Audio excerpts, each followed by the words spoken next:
Thank you.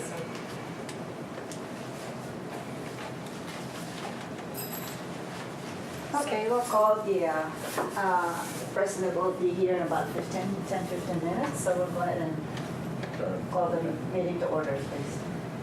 Do we have to take roll call? Let's do roll call. Report here. Yeah. Sorry. Do you want me to do roll open? Yeah. Yeah, please. All Yeah. right. So President Norris is on her way. On our way Okay. Vice President Herron, here, Secretary Spikers, Here. and Commissioner Young, excuse. and Commissioner Pollard. Here. Thank you.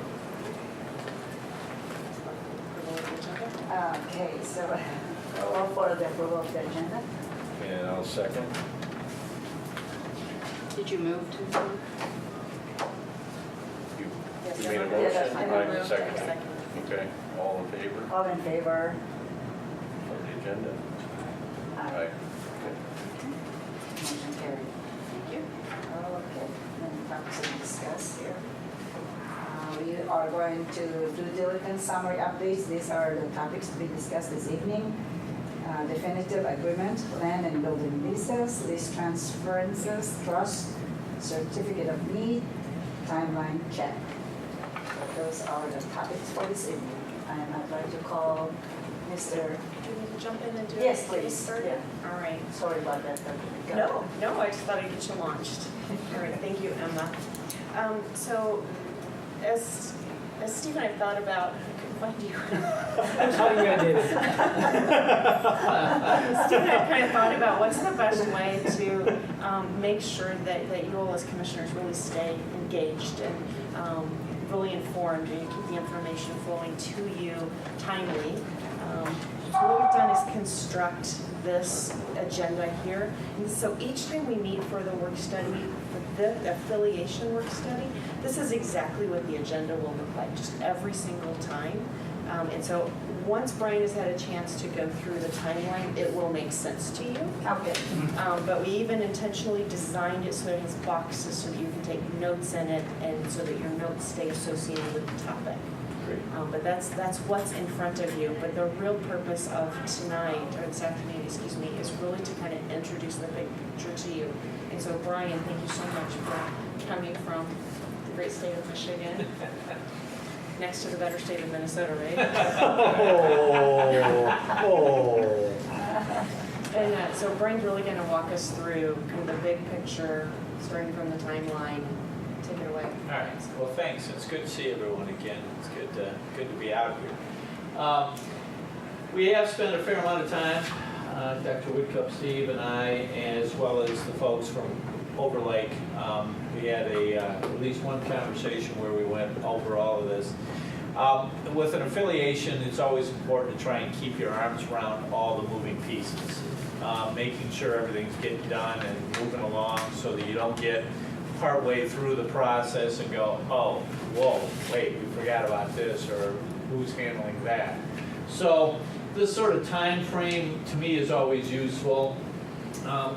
We started with this one, even though you have one, and it's getting large enough, you can see there's 23 tasks, and based on some recent legislation or proposed legislation here in the state of Washington, probably need to add a fourth item, dealing with potential, we can talk more about it at another time or today, whichever, but proposed legislation in the state that would basically call for the Attorney General, State Attorney General's review and approval of any affiliation similar to this, if we don't get it done before December 31 of this year. So just something to keep in mind. So these are 23 tasks. I threw it up here just to start it up because at least for me, it's always useful to see the big picture and how it all flows together. And obviously, there's a lot to get done. Things start really kind of gearing up this month and running through September. I mean, between now and September, there's a lot to get done. And so, again, this is, I think, helpful. Now, you'll see in a couple of these, the bars are different shaded. item number 10, kind of in the middle there, or just above the middle, as the 3s. That's the certificate of need approval process. Starts with filing a letter of intent, which has to be in place 30 days before you can file the application. So I have color-coded or shaded just to show the process. And then there's a few items that once the application's done, it's really in somebody else's hands, and we're waiting for the approval process. So to me, this helps. Any suggestions you all have to make it work better for you and make it helpful to you, let me know, and I'll certainly work those in. Because, this is a tool for, obviously, everyone that's working on this affiliation from our side, as well as everyone that's working on the affiliation from the overlay side. So based on this, Brian, will we be able to, say in a few months, say where are we at on this bar, on this bar, on this bar? Yes. Okay. I mean, that's part of the reason I like doing it. I mean, one is, like I said, I don't want to lose track of something, but the other is, these things sometimes just can languish if you don't have some timelines and go, all right. Now, stuff happens, and you might say, well, we plan to get this done by May 15th, and it's going to be June 15th. All right, well, stuff happens. But what I don't want to have happen is we blow through deadlines because nothing's happening. If something comes up, but otherwise, if nobody's responsible for the project, if nothing's getting done, this allows us to hold each other accountable. Not so much each other in this room, but the two parties, Overlake and Snoqualmie. So yes, that's the purpose. Or one of the purposes. Item 10 was certificate of need. Now, we have a certificate of need with overlay. This is a separate certificate of need, isn't it? It'll be specifically for this transaction. This transaction that we're contemplating will require certificate of need approval. Yeah, I'm sorry. Then what I was more interested in is actually the letter of intent, the LOI. Look, we already have an LOI with overlay. Now, Correct. does this require an LOI for the Department of Health? Yes. I'm glad you asked that, because when I was putting this together, I thought about that. It's like, yeah, there's really two LOIs. There's the transaction LOI that this board approved and was signed back in mid-March. And there is actually a letter of intent to file an application for the certificate of need process. So do we ourselves as SBH file for that certificate of need with the state, or is it overlay? It'll be overlay. It'll be Oh, overlay. so overlay will have. Overlay will file for the Will file? certificate of need? Yeah. Don't we have to? Well, we have to participate. What the certificate of need process is going to include, because what needs to be approved by the CON process is the transaction. And so in order to move this along, we have to have the affiliation agreement, the leases, and the trust agreement pretty much in place. So the CON commission can go, all right, looked at the arrangement, we're approving the arrangement. But don't both parties have to apply for this? They have to be a part of it, but I guess I took your question to be who's going to drive it, and it would be Overlake. They would be the ones doing a lot of the work on that. But the CON will apply to SBH, not Yes. overlay. Even It'll- though they are applying for. It's the transaction. Okay. It's the affiliation transaction, that's what they're going to be called on to review and approve. I have a question for Commissioner Pollard.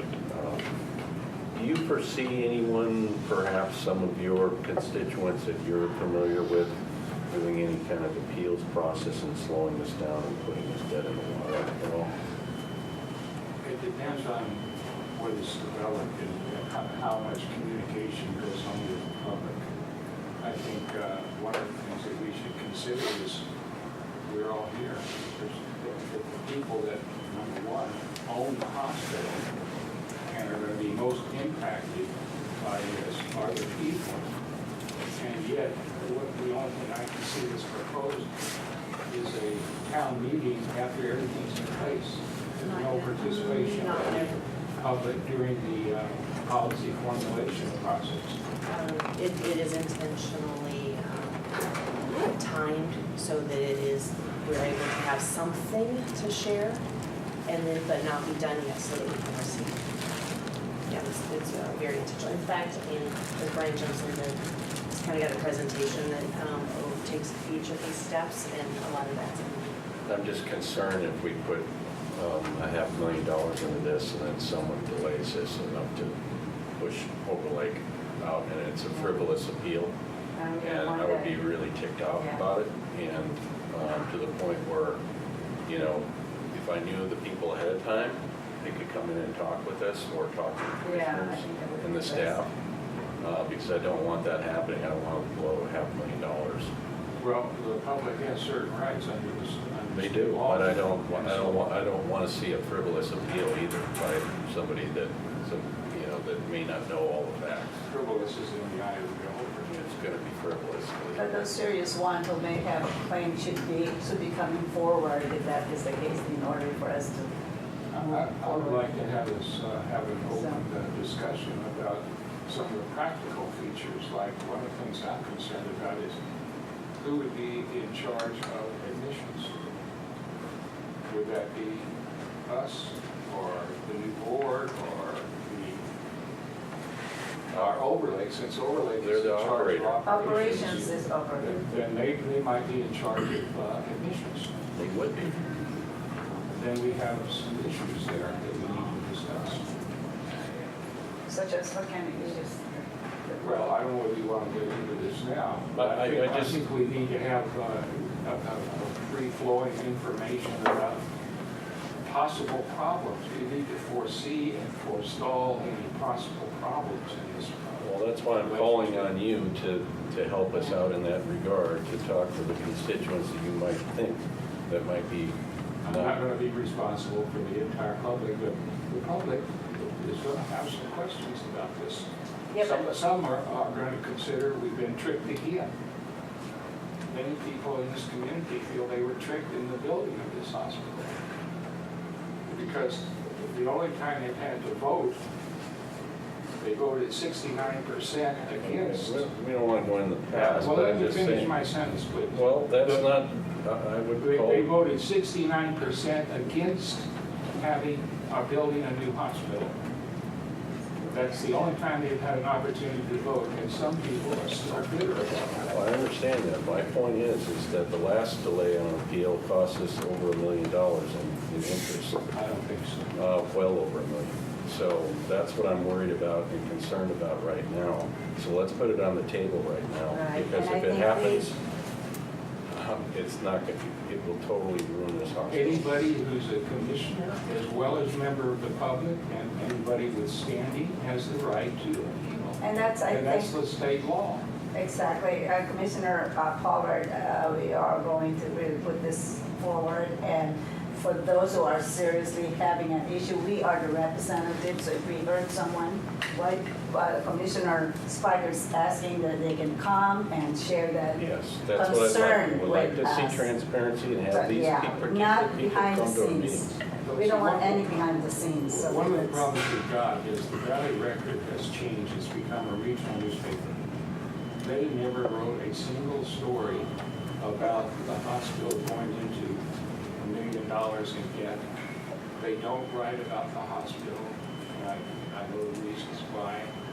But unless the people have information about what's going on, and it's been usually through the Valley Record, they won't know to ask questions or come to meetings or, you know. Can I ask you then to be our ambassador for your constituents that contact So you? what do you mean my constituents? Well, people that contact you about the hospital.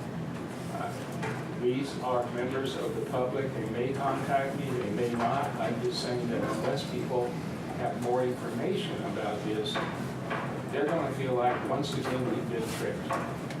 So we need a free-flowing information about all of this. And I'm very concerned that the first, I know you gave an explanation, but the first town meeting is after everything's in place. Which maybe we're not seeing, maybe, I think we've got to approach this with an open mind, even now. And that is, if we are already committed to doing this regardless, then we don't have an open mind. We need to look at this. If it's a good deal for the public, if it meets our strategic objectives, then that's one thing. If it doesn't, that's another. We need to be open-minded. This may or may not work out. If we're going to say, regardless of how this develops, we're going to go through this, and we're going to affiliate with Overlake, that's not I couldn't open-minded. agree with you more.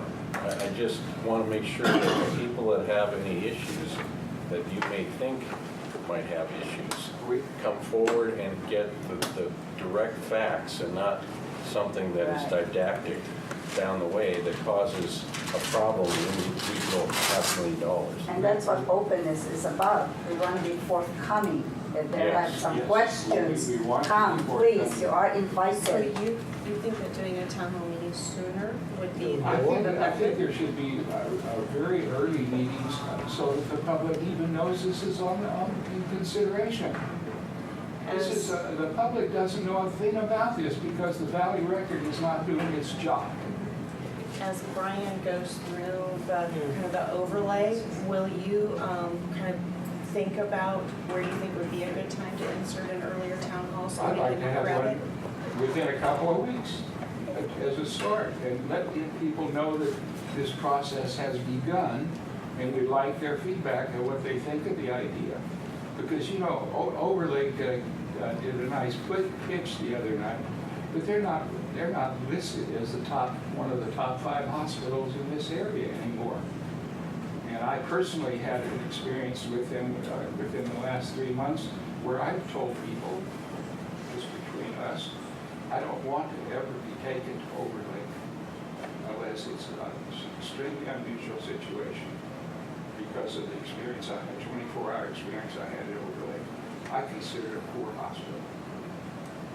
So, you know, that's where I'm coming from. I'm sorry, Brian, I had to bring this up Oh, because no, it's kind of it's- something that's been on my mind. Oh, about absolutely. the Certificate of needs and things. I don't want to go through what has happened in the past and blow tons of money for no reason, really.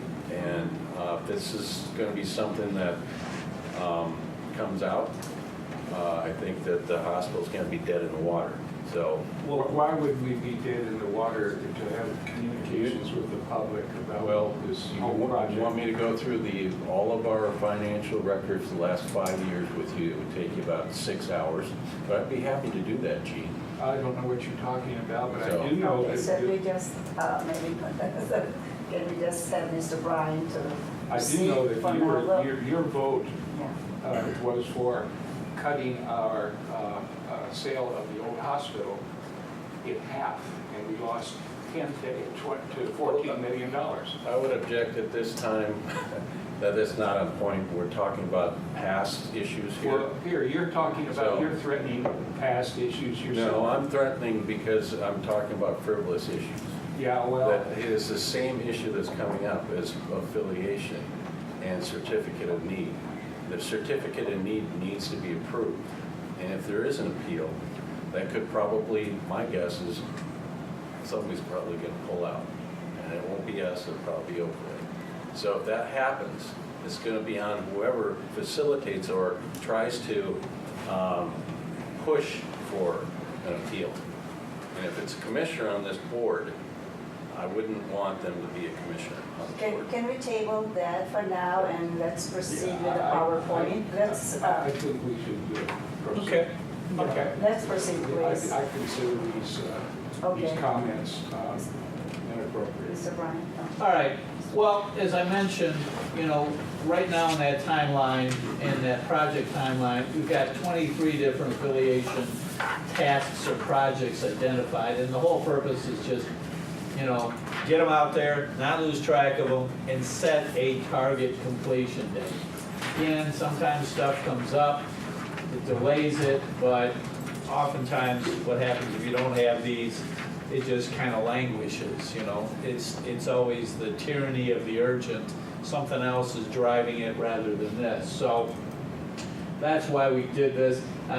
We have the 23 tasks identified. First one, letter of intent, as you're aware, that got signed back March 15th and March 18th, respectively, by the parties. Where we are now is in the due diligence request process. And what I wanted to do was take a little bit of time to talk about each of these tasks, give you an initial familiarity with it, and so as we start rolling through them, you have that basic, and then we can dive down a little deeper. So the document request phase, number 2, task number 2, is we've requested a series of documents that we think is important for you all, for the administrative staff, and for the commissioners to review, to make sure that we're doing our due diligence. Overlake is doing the same. And we have a document review team. These are the folks on our side. They're going to do this initial review of these documents. Obviously, you know, there will be reports coming back to the commission, but right now this is our team working on the review of the documents that Overlake provides.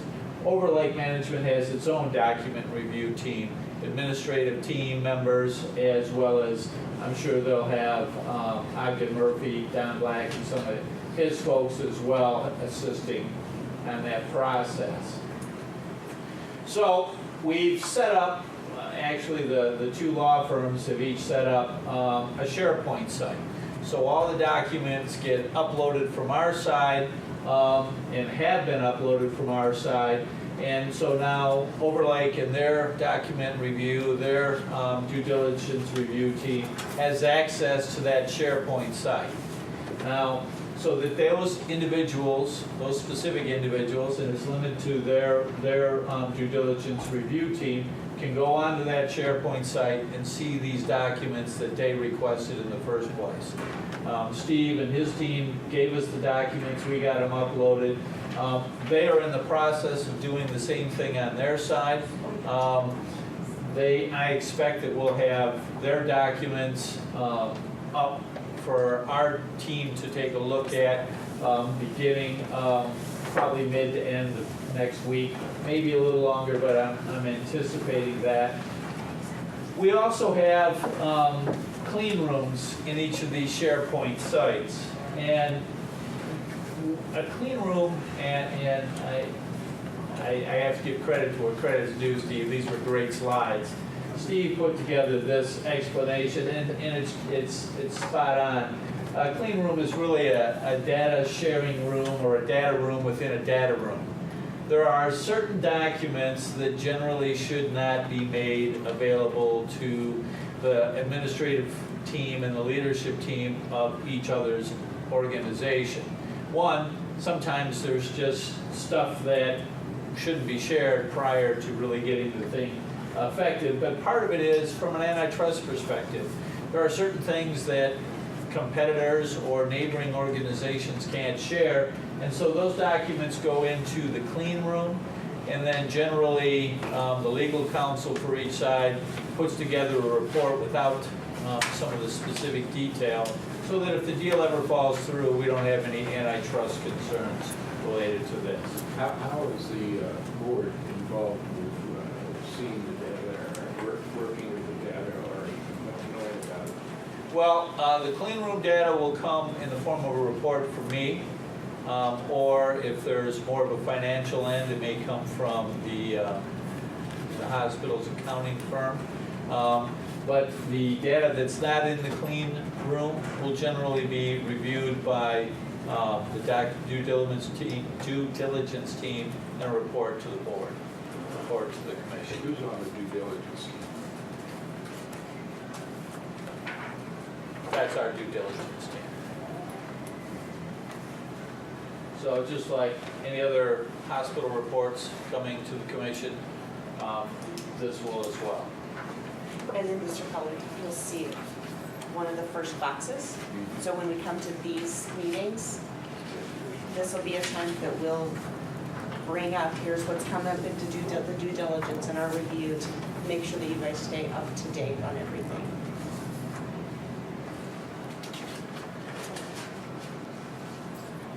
So, as I was saying, we've shared everything that Overlake's requested has been uploaded to the SharePoint site, so it's available for them to review. They have that access. Now, you might say, well, why don't we just give them copies of the documents? Why put it in a SharePoint? I never like to give away documents. If for whatever reason the deal doesn't go through, I want to retain control of those documents. So they're in a SharePoint site. There's two things that we're waiting on, and we have them uploaded, but we don't have them yet. Our cost report and our audit report, which, as you can see, we're going to be receiving. You'll have it obviously as well, come to you. On these dates, once we have it, it'll get uploaded so they have access to it. Those are two particular items that I know that Overlake's anxious to see. The cost report, they're new to the whole critical access hospital concept, so they want to make sure they understand the cost report and what's involved in a cost report, what it looks like, what that means, and then as a natural sequence or flow, our audit report, and that just is a natural flow. So those are the two things that they have requested that we haven't uploaded, but only because we haven't received them yet. Once we receive them, we'll share them as well. And then, of course, as I mentioned, they're in the process of gathering the information that we requested and uploading it to their SharePoint, and then our due diligence team will have the opportunity to review it. So we Has have that not shared- received any response as of yet? That is correct. to this due diligence request? That is correct. They're in the process of gathering. You really have two groups working on it. The actual data collection, for the most part, is done by the Overlake administrative people, and the setting up the SharePoint is actually done by their legal counsel. So once the SharePoint's up, that data will be uploaded by Overlake's administrative team to it. Their legal team will go through it and say, well, what needs to be in a clean room, what doesn't, and that'll get done. They will send us an email saying, our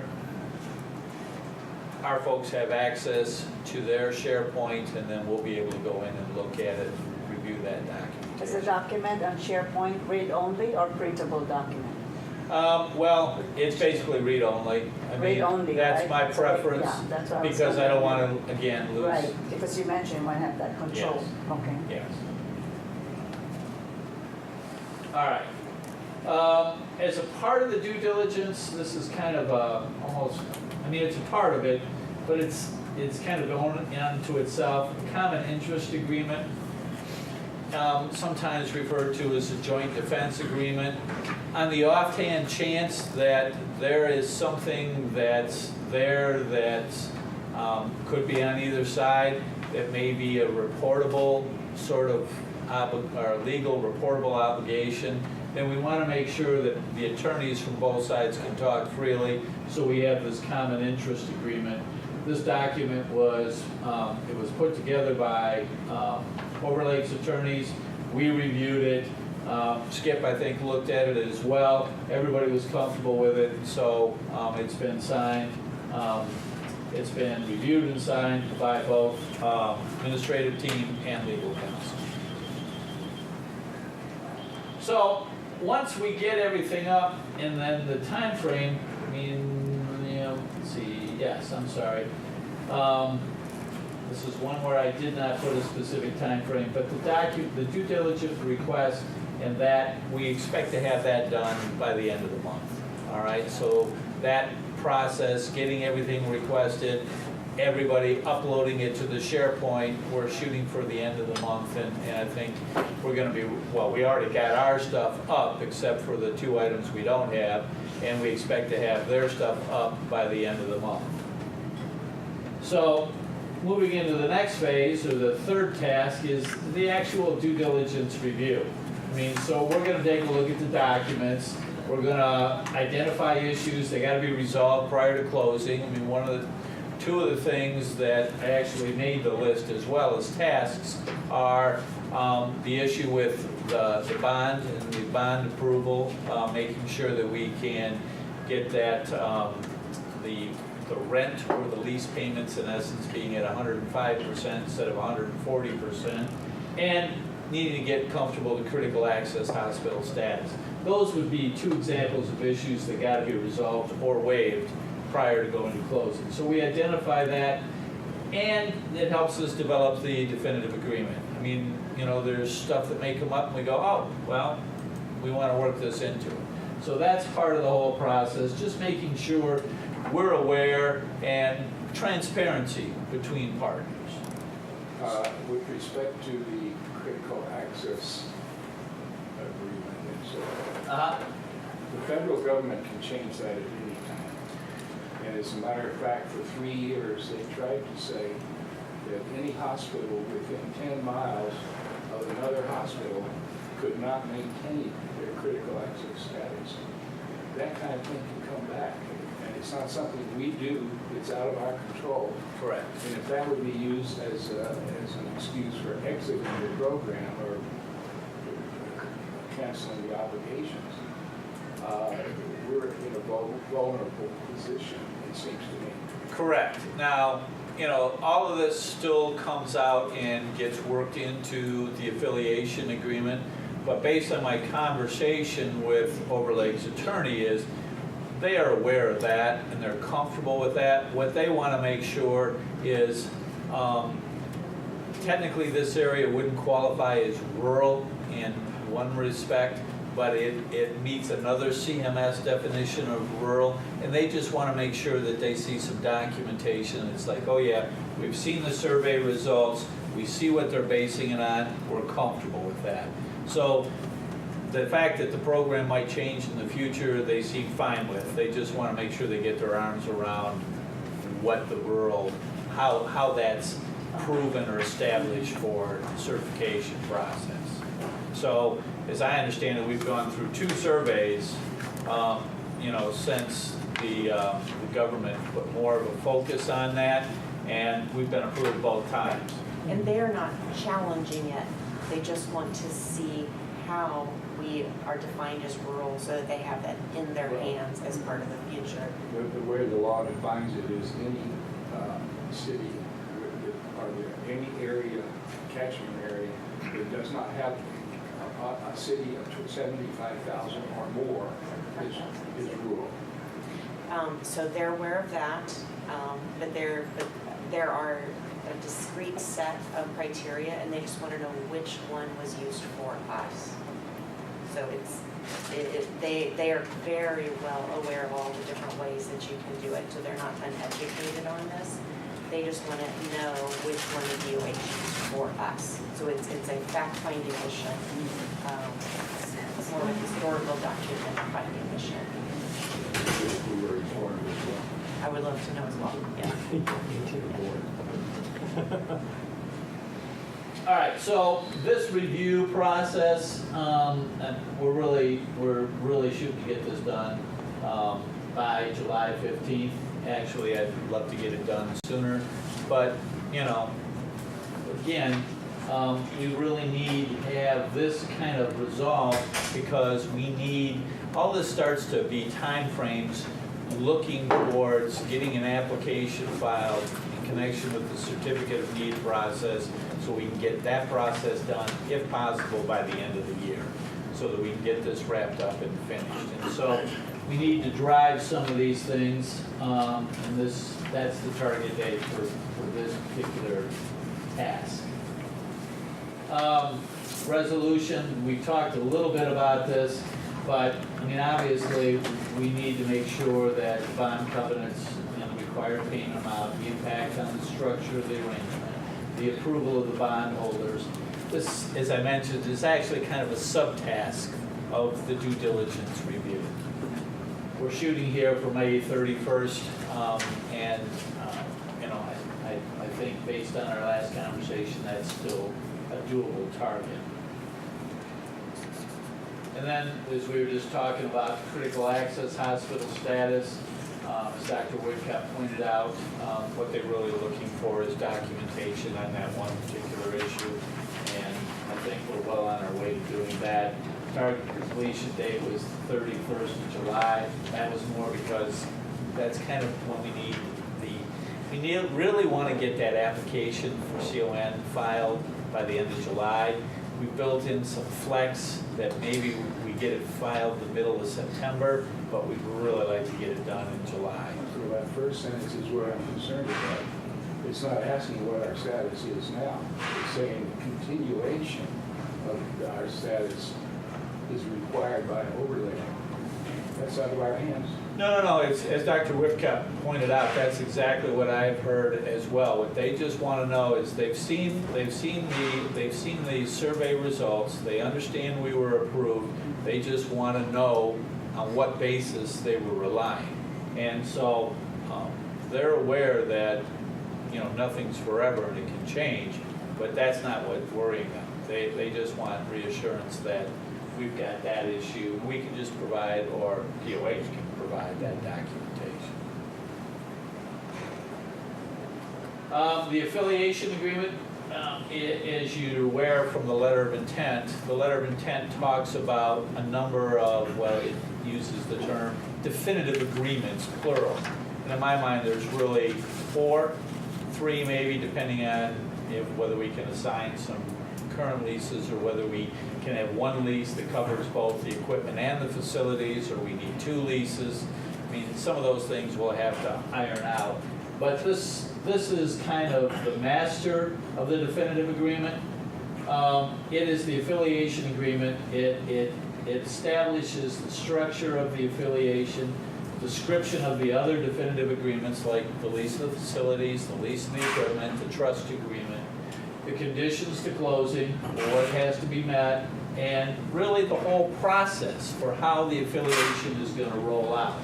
So we need the affiliation agreement in order to file the certificate of need application.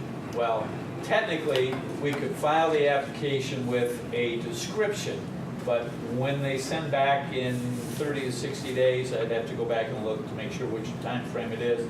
There is going to be a request for information, and they would want to see a copy of it by that time frame. So again, this is one of those things that we need to get done based on our conversations with Overlake. When we had the whole group together, I shouldn't put this, made it sound like it was them, but all of us together said, well, this is kind of the last date we'd like to file by. We'd really like to get it done by July 15th or the end of July, but this is, guys, we got to get it done no later than this. So, we need to get the affiliation agreement done because if we file the application on the CON, we don't file this with it, but give it to them on the request for information, we really want it nailed down by the 15th of What is meant by other definitive agreements? The other definitive agreements would be the agreement by which they lease, Overlake leases from the district, the facilities and the equipment, and also the trust agreement. Those are the 3 other definitive agreements. Okay, let's just say, let's just assume that we missed the deadline for CON. Is there an extension that is allowable? Yeah, case? think of it as a 6 to 12 month period. If you start it in July, you go forward 9 months. That's when we can close the deal. If we don't get it filed until September, we just extended it 2 months on the front end, so it extends it. So it's not like a deadline we missed. Okay. It just moves the whole thing, and that's what I want to avoid. All right. And what's the advantage of avoiding that? Well, Costs. Delay and cost. cost of it is part of it. Part of it is, sometimes affiliations, if they drag on too long, Yeah. people lose interest. You don't have it. Yeah. Part of it is, there's this new legislation that would require the Attorney General's approval. The proposed effective date for that is 1/1/20, if we can get it done beforehand. Because we will, if we don't, and we end up closing, if you go back to that, you go back to this, and you see it goes out to May, and that's mostly driven by the CON timeline. Well, we would be one of the first ones, if this legislation actually becomes law, we'd probably be one of the first ones. So the AG's office wouldn't have any process, they probably wouldn't have any criteria. Forever. You'll be the guinea pig, huh? That would be my word. So you're saying that has not become law? It has not. It does. And so is it? It will on January 1st. It was- Well, it's only passed the House at this Okay, point. okay. It's in So- Senate rules right now. It's in the Senate and. The Rules and Committee. It's it- most likely going to come out, it looks like. I They won't be listened to dead, testimony. dead on arrival. No, but then it would take effect 90 days after signing, and then it would not have an effective date for implementation until January 1, Right. 2020. So, And there, you're right, the Attorney General's office would take a year to put criteria together. yes, I do. Times of the essence. Huh? You looking for a bill number, Brian? Yeah, that's what Commissioner Commissioner Pollard just asked for. I have it. It's 1607. Okay. It's, HB, SB, it's actually, That's House Bill 1607 1607? or SB? it's substitute House Bill Substitute. 1607. Yeah. And I've got a copy if you want, I'll make copies for you. And what's the number? 1607. 1607. 1607. Substitute House Bill 1607. Substitute. It's a very, very broad statute. It arguably would apply to any health system acquiring a physician group of 7 or more. What's the title of that bill? Title is an act relating to notice of material changes to the operations of governance structures of participants in the healthcare marketplace. Relating to, okay, marketplace, whatever. Get your copy. But anyways, I'll get you. so that would be Okay, one of thank the reasons for trying to move this. Send me an electronic copy. And hence, that's why I Send you brought up electronic the copy. certificate of need issues. No, I'll send it all. I didn't mean to, really didn't mean to say Or anything. authors. This is the reason I brought that up, because if we did get to wait Right, longer than anticipated, yeah. we may have issues. Well, you know, based on other affiliations, like Island County, the one up in Snohomish County, and all of that, these things can go on for 3 years. We don't want that. But do we want it? That's why times of the essence, we need to move I'm not suggesting it go on. on 3 years, but No. just as a matter of fact, if you look at affiliations, how long these things take. And you could look at Yakima and Virginia Mason and other affiliations. They take longer than you think. I'm surprised at the time frames that you have here. Well, I mean, keep in mind, you've been working on this already over For a a year. long, more than that. You know, Yeah. so, I mean, this time frame is not overly aggressive, not given where you are already and how far you've already had discussions. The planning process started in September 2016. All right, I wasn't even aware of that. I just knew that that'd been going on for some time. So, town hall meetings, all right? So this kind of got to some of the discussion there. This actually is task or project number 7 because it needs to happen. Now, my preference, this is my recommendation, not anybody else's, is that we wait till we're 85 to 95% done with the affiliation agreement. And I don't do that because I want to exclude transparency or involvement. It's just the one thing that I hate in doing these is standing in front of a public group going, well, what's it going to look like? Well, could be this, or it could be that, or it might be this. Yeah. Yeah. This gives me the ability to go, here's how it's structured. Now, if somebody says, well, wait a second, that's a problem, well, all right, well, we can have that discussion. It won't be finalized. It won't be signed or approved by the commission or the board. It won't be signed by anybody. But it's something there that I've got an answer. When somebody says, you know, how is this going to work? I can say, here's how it's going to work. You know, and if somebody says, well, that's bad because of this, this, and this, well, then we can consider it. But on the other hand, if I just say it might look like this, it might look like this, it might look like that, then we spend a lot of time just doing this. Everybody giving their opinions. of what And they that's like. good, I don't mind that, but we can still get everybody's opinion here. Yeah. To me, the key is, you gotta have something to tell people, to give them, but you can't be done. Because for all the points that you made, you can't be done. Because then people go, well, wow, nobody cares what I think. Well, yes, taxation without representation, they didn't take into account the public views on this. Well, they have views, so they have taxation with representation. Yeah, there you go. But That's it. I'm sorry, I'm kidding with you. That's true. The point is, they will have a chance to see it, understand it, when we can actually give them something to understand and something to respond to. Now, some members of the public have suggested that there be an advisory vote as to whether to do this affiliation at all. And maybe it's at that point that it should be called an Don't you think advisory that's vote. good This now? people. Well, Have you ever been involved in the process where there has been an No. advisory vote? No, I don't think so. no, I mean, realistically, what they've done is they've already elected the advisory committee.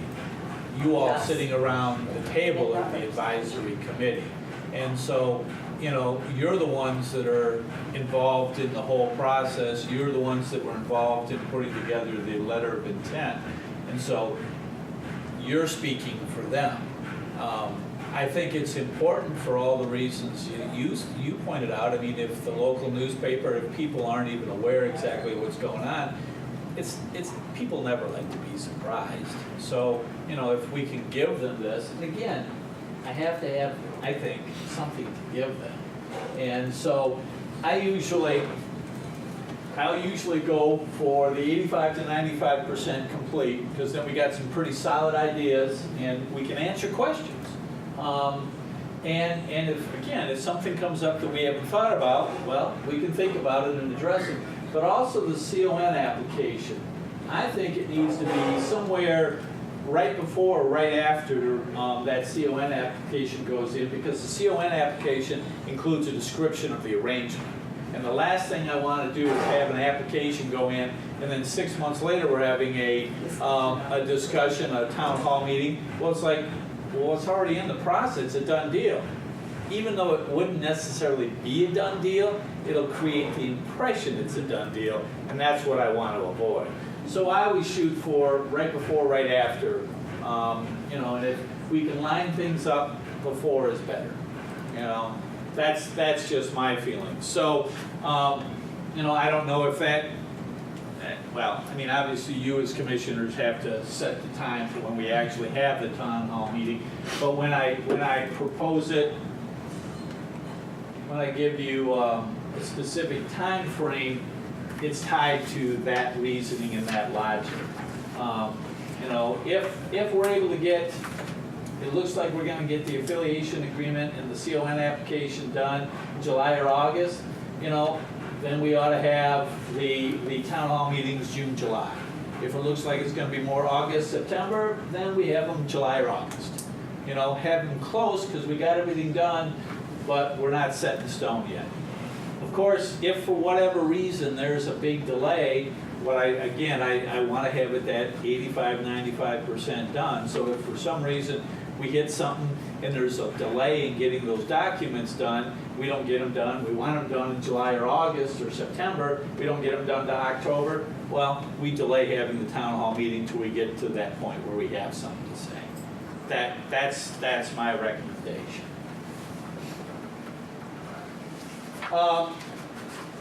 Once we've gone through everything up to this point, some of it is, because this is laid out in my mind in a task basis, not necessarily completely sequential. We're kind of sequential up to this point, and then we kind of jump back a little bit here with some of these things. They tie in, but this, to me, is still sequential. I mean, we've gone through the due diligence, we've gone through drafting and negotiating the affiliation agreement, we've gone through the town hall meetings. Now we get to the point where we have final approval by the commission and the board and signature. And again, some of the time frames here,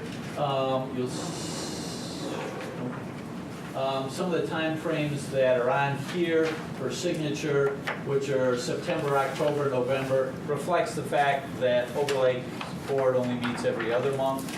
And, I mean, ultimately, it's this commission and the board of Overlake that make the final sign-off. So we can start the CON process before this, but this is the target date. I personally like to see September, just because I want to keep things moving.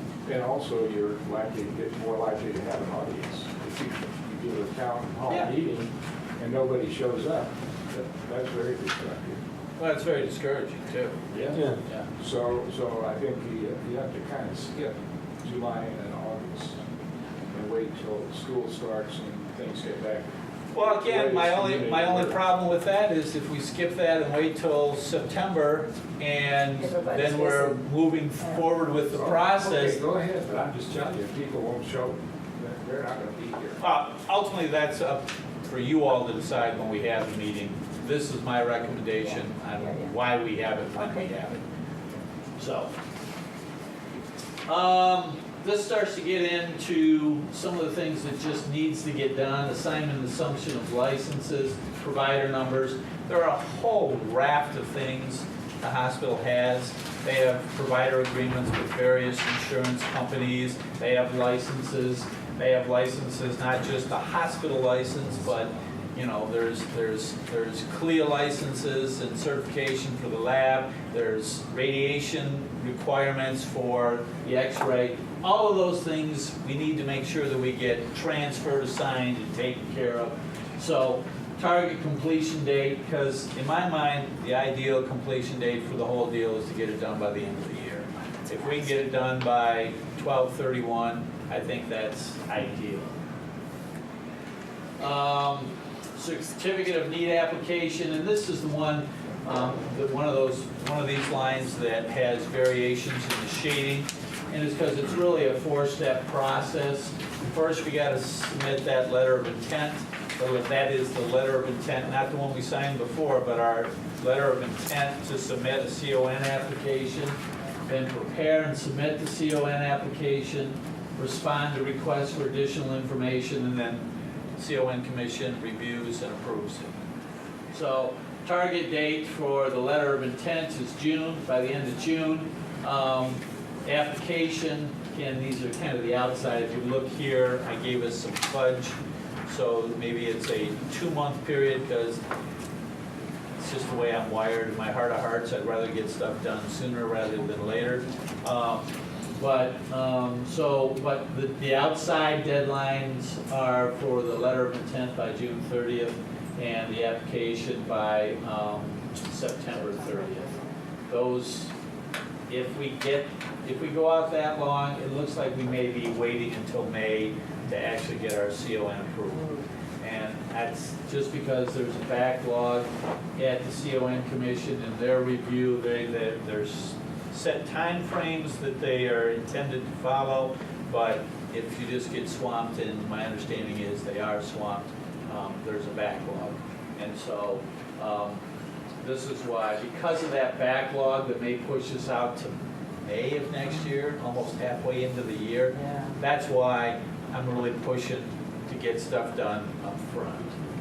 Again, I'm pushing, but I don't drive the show. It's my recommendation, it's the parties, it's the boards, it's the administrative team on both sides.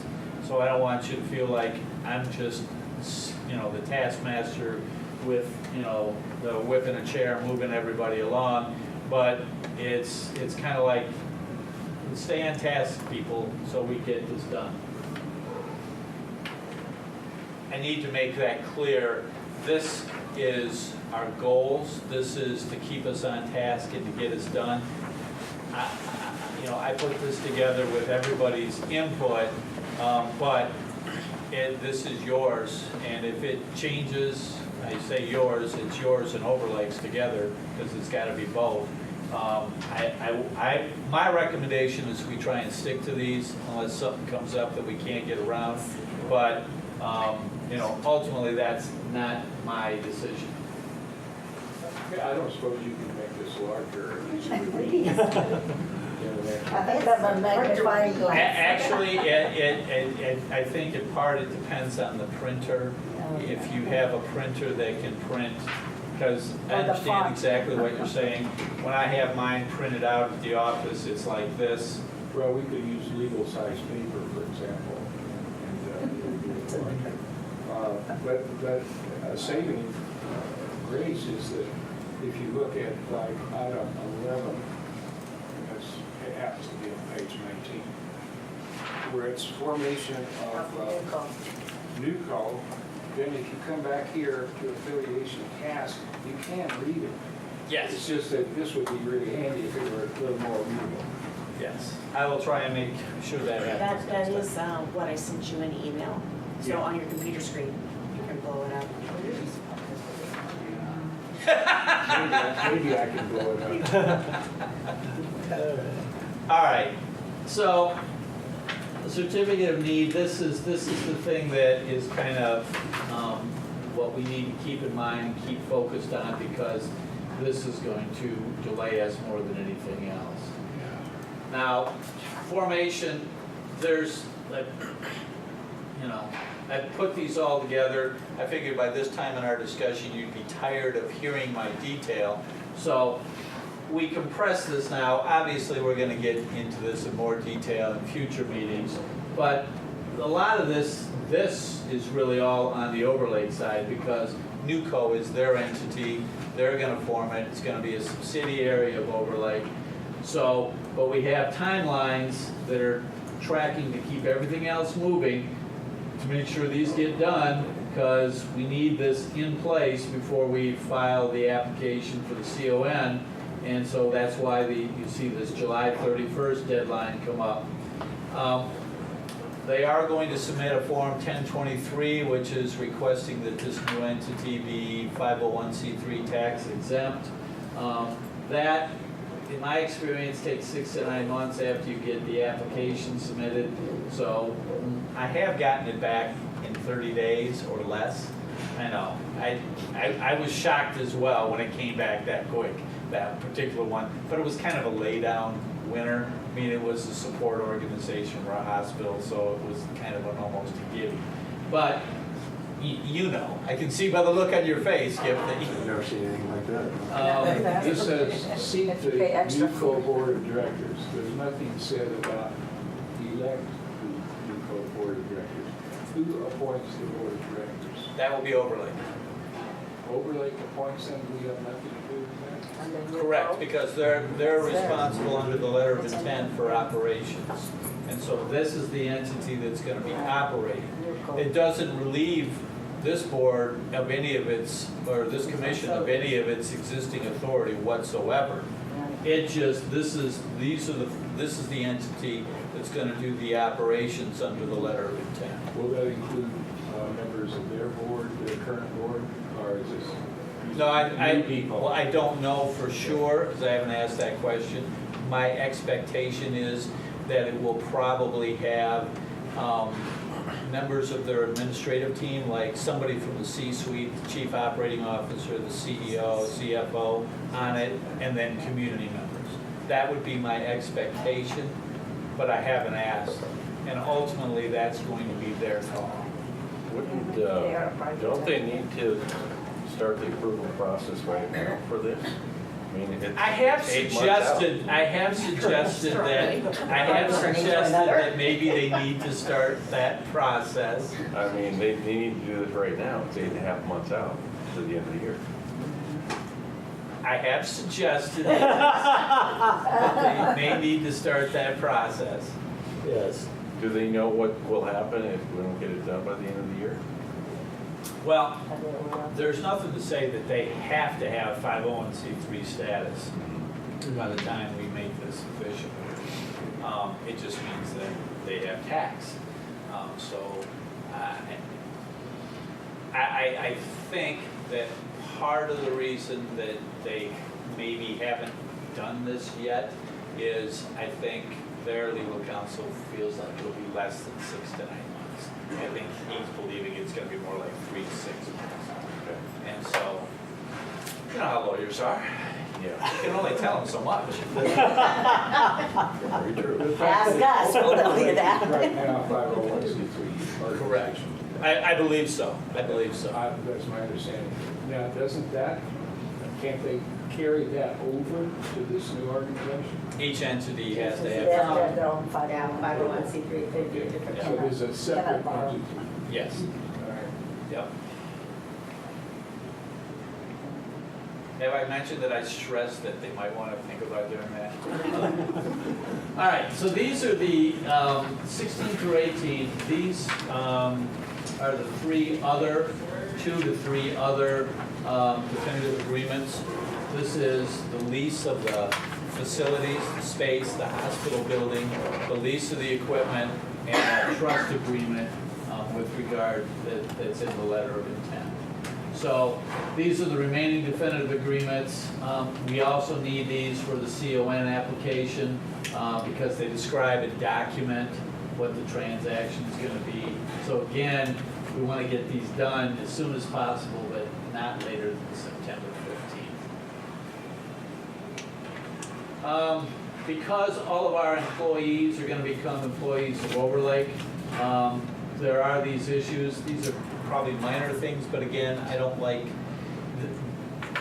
these are the sorts of things that sometimes come back to be a problem if they fall off the table and nobody thinks about them until right before closing, and then some employee at an employee meeting goes, what does this mean to my 401k? And everybody goes, oh crud, we haven't thought about that. Don't want that to happen. Well, employee insurance is going to be an issue. Because that runs year to year, and we make a change before the end of the year, and don't go out to bid and all of that. It could be an issue for employees. Well, that's why I have, even though my earliest hopeful closing date is December 31st, that's why we got this getting it done by the end of November. Because I want it taken care of up front. Because at some point, in addition to town hall meetings, we're going to need to have hospital town hall meetings, you know, or at least that. I'm sorry, I don't want to get into talking about what your communication plan for the hospital folks are, but at some point there needs to be that. So I just didn't want to lose track of this, so I put it on the list. Same thing with medical staff credentialing. Because NUCO is a new entity, it's actually going to have a new medical staff, and we're going to have everything that you all do for credentialing your medical staff. You know, you're on the medical staff, here's your privileges to do this. NUCO's got to do that. Again, not a big deal, it'll go smoothly, but I just want to make sure we don't lose track of it. Question, since they are going to be running operations, right now currently the board members, the board commissioners are members of a medical committee, several different committees. Will this still apply to Overlake once they take Probably over? not. So they'll have their own, and they'll have their own board of directors sitting in those committees? Correct. Correct. Okay. Well, keep in mind on the medical staff credentialing part in particular, state and federal law says it's the board of the entity that operates the hospital that has the legal obligation for making sure that they are qualified medical staff. I understand. Okay. That because this is also a public hospital, so the elected commissioners ought to be involved to find out what's happening as well. Part of our fiduciary responsibility, don't you think that would be something that should be? Well, but the letter of in intent, goes to the operations are moving to the Overlake entity, this NUCO that's being formed. And so that's, I'm sorry, go ahead. Say that maybe we're having Skip just walk through the distinction between a public hospital district and the obligations of the district, Yeah. separate and distinct from operating a hospital, if you don't mind. Can I put you on the spot? So basically, the public hospital district, under your statute, will be responsible for setting, in essence, the revenue or budget requirements, so that you can collect taxes. That's an obligation that you can't transfer or assign. You'll vote on that, Okay. you'll get that approved and processed on an annual basis like you always do. And that's one of your main fiduciary duties and obligations. The other is that you can hire and appoint superintendents over that or other parts of affiliations. But once you sign a letter of intent, as Brian's been talking about, you've transferred that obligation in sense to operate the hospital by having that operation done by Overlake. And they will set the committees, they will hire the doctors, they'll credential them, they'll manage and maintain that. But you'll have these written agreements with them, contracts, leases, etc., that you'll be able to continue to monitor. You will still have a function within the community. You'll be elected on your regular schedules. You'll serve the public, and you can then do different outreach things. But you won't be involved in that operations day-to-day piece, other than the fact that you can approve the superintendent of the hospital. Is that- So it's still, we no longer have the oversight. You don't have that oversight because you've transferred that oversight under an operational agreement. You've now transferred that authority and ability for them to manage it by that agreement that you enter into. They're going to operate your hospital under that agreement. So we're washing our hands, huh?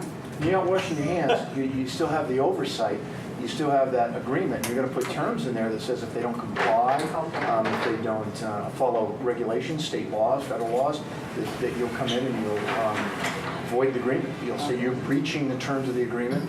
You'll ask it to be void, and you'll pull out. And in essence, you'll ask them to leave. Okay, that's So a that- definitive agreement. That should be- Correct. So that basically means that we're going to have to at least still meet a month, every month, to at least say how are things going and have conversations. Statute requires you still to adopt meetings and to meet and just publish those and have the public be So they available know to that we present. are, that we are You somewhat still- involved. Yep, Just- Open Public Meetings Act will still apply. Public Records Law will still apply. All the PDC requirements will still apply. All those will still apply to you. To you. To us. It will not apply to Overlake. Not specifically. There's some pieces that will still apply, but not specifically to how they operate. Clarify that. Not to how they operate. Because as a private hospital, they don't need to comply with the Open Public Meetings Act, the Public Records Act. Correct, correct.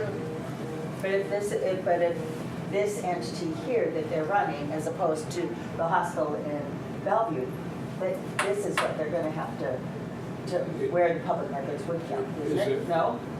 Is there anything that prevents our board from having committees? One could be an education committee, public education committee. Nothing at all. Your bylaws allow you to create We committees. could have Yeah, a medical that's- committee, but not to direct the medical staff.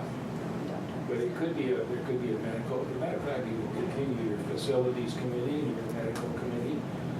And Well, all- you've handed all off the your facilities and the management to another organization, so I don't know why you'd want to have a facilities committee. But you could have an outreach committee, an education committee, community affairs committee, publicity committee. Your foundation could still exist. But I'm not sure why you'd want to have operational committees per se. Well, not operational, but, the property still belongs to the district. You're leasing your property, You're correct? leasing You the still own property, it. but we still should have oversight of what's being done under lease Yeah. with our property. Yeah, you potentially could do that. That's true. Could a commissioner, elected commissioner, become a member of the operational committee for Overlake? Can they be invited to participate and join? Or should this be included in the definitive agreement? Well, that would be up to Overlake. They're going to set their boards. There are some affiliations wherein they've taken a public hospital district commissioner and put them on one of their boards. Right. Then they've taken some of their other board members and put them on another board, Just oversight like- board. just like So in it'll be Monroe. their makeup. As Brian said, they'll make that determination. Typically, it's C-suite officers, it's others, community members, but they could. It's not precluded. Yeah, You know, it just became aware to me just yesterday that the hospital in Friday Harbor, in San Juan County, is operating exactly like we have idealized here. And so when we're at the Chelan conference, it might be good to find time to talk to those commissioners. Which also the, I'm Friday saying- Harbor. Friday Harbor. Also the Monroe Group and Evergreen, they have That the, is not. I know it's different, but they do have two sets of board of directors and each one have their own commissioners on. That's why I say you it know, is, and- it's constructed, Right, right. not at all like what we're talking Right, about. right, well, I was just So wondering it's whether not- that is. Yeah, it's not if it's that is not at an all- example of what's being conceived here, Yeah. but the one in Island is. Friday, how, Island County Public Hospital District number 2, I think. Of Island. Island County. What was that? I think it's Island County. Island County District Public number Hospital District number 2. There was Yeah. already one pre-existing one, it was Public Hospital District 1. So this is the second one. Thank you. And I looked at it some time ago and found that it might look familiar, so it might work. Yeah, I can try and get some more information on that too, and I'll get that to Valerie to have emailed out to them. Okay, thank you. We'll just, At least how they're structured. They had called me because they wanted to do bylaws. I told them it was too far to drive. I'd already gone through that for a year. yeah. Already did 1 that. year of bylaws. I said that was enough. All right, so survey and certification, I mean, one of the key things, I actually broke this out from earlier up when we talked about licenses. This I put in its own category because in order for them to be a critical access hospital, they have to file these CMS Form 855s in order to assume our provider agreement and our provider numbers and basically our critical access hospital status. Now, unfortunately, you can't file the forms more than 60 days before it actually takes effect. So, but you can actually draft them and have them ready to go, which is really what I want to have happen because as soon as we know that it looks like we're going to be ready to go, CON is approved, we're ready to move to closing, I want them ready to file. And that's important. They're going to be very anxious on that because that's how they get paid by Medicare. So they're going to be anxious to do that as well. And then the last is, you know, Valhalla, the Holy Grail, whatever metaphor or euphemism you want to use, you know, actually getting the closing done. So my goal, as I've talked about, for the reasons that I talked about, would be December 31. But it's looking more like it might be May. Again, I'm always optimistic, so move forward and go from there. So, any other questions? Let's go back to the previous slide. Yeah. Okay, now, the assumption of our critical access hospital certification is only for NUCO. Correct. Doesn't affect overlay anymore. Correct. That is how it's structured, is that NUCO is going to be the hospital and it's going to have the license of the critical access hospital certification. No problem. Well, thanks, everyone.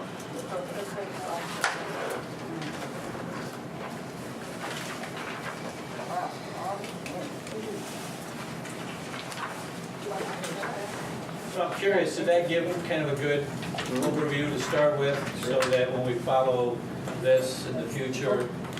Okay. Everyone bring this along. Yes. Don't leave that at home. No. Yeah. Good. So we can ask questions where we are.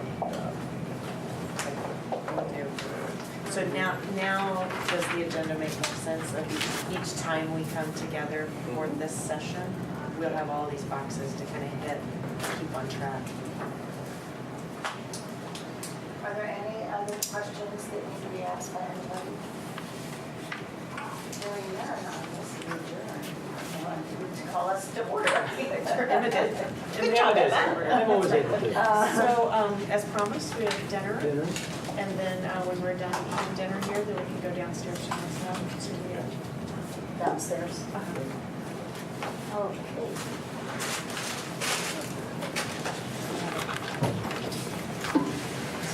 It is Thursday, April 11th, 2019. It is 6:36, so we're starting a little bit late. This is Public Health Hospital District Number 4, King County Board of Commissioners meeting.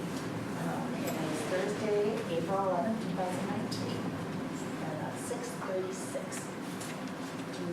Shall we stand for a flag salute? I pledge allegiance Allegiance to the flag of the United States of America and to the republic for which it stands, one nation, under God, indivisible, with liberty and justice for all. Next, would you please do that? President Norris? Here. Vice President Perrin? Here. Secretary Spikers? Here. Commissioner Young? She's excused us now. Commissioner Pollard? Here. Approval, do I have approval, motion to approve the agenda? I made a motion to approve the agenda with an addition to other under new business. We'll talk about that, yeah. Yeah, in just a minute, okay. Is I there- second. Is there any other discussion? And maybe now, why don't we do it after we approve the agenda? All those in favor of the agenda say aye. Aye. Disapprove? Commissioner Pollard? do you approve? Abstain. Abstain. And the reason is, I still don't like the idea of action requested as part of committee reports. I think that should be new business. So I may continue to oppose or vote against the agenda on that basis. I think we should be new business. Thank you, Commissioner Pollard, for that explanation. Communications. Joan is not with us. We already do the attendance, we do, right? Okay. Under communications, Joan is not with us tonight. She is ill and has withdrawn from the board. So we will. She what? Has withdrawn from the board. She has resigned She is not because of health reason. Yes, I'm sure that's what it Is is. there anything we can do of a compassionate nature to express? I'm sure there is, if we want to, as a board, want to send a card and want to, I mean, that's something that we can talk about. How about if we talk about that when we There are other, Yeah. good of the order. Yeah, Yeah, Dr. we'll Bond. continue. That gives us time to think about it. So she's excused at this moment. Sorry to hear that. I know her husband's, well, I should discuss it. Yeah, okay. So let's move on. Dr. Whitcup? All right, and I kind of apologize, but you have a packet from me. So,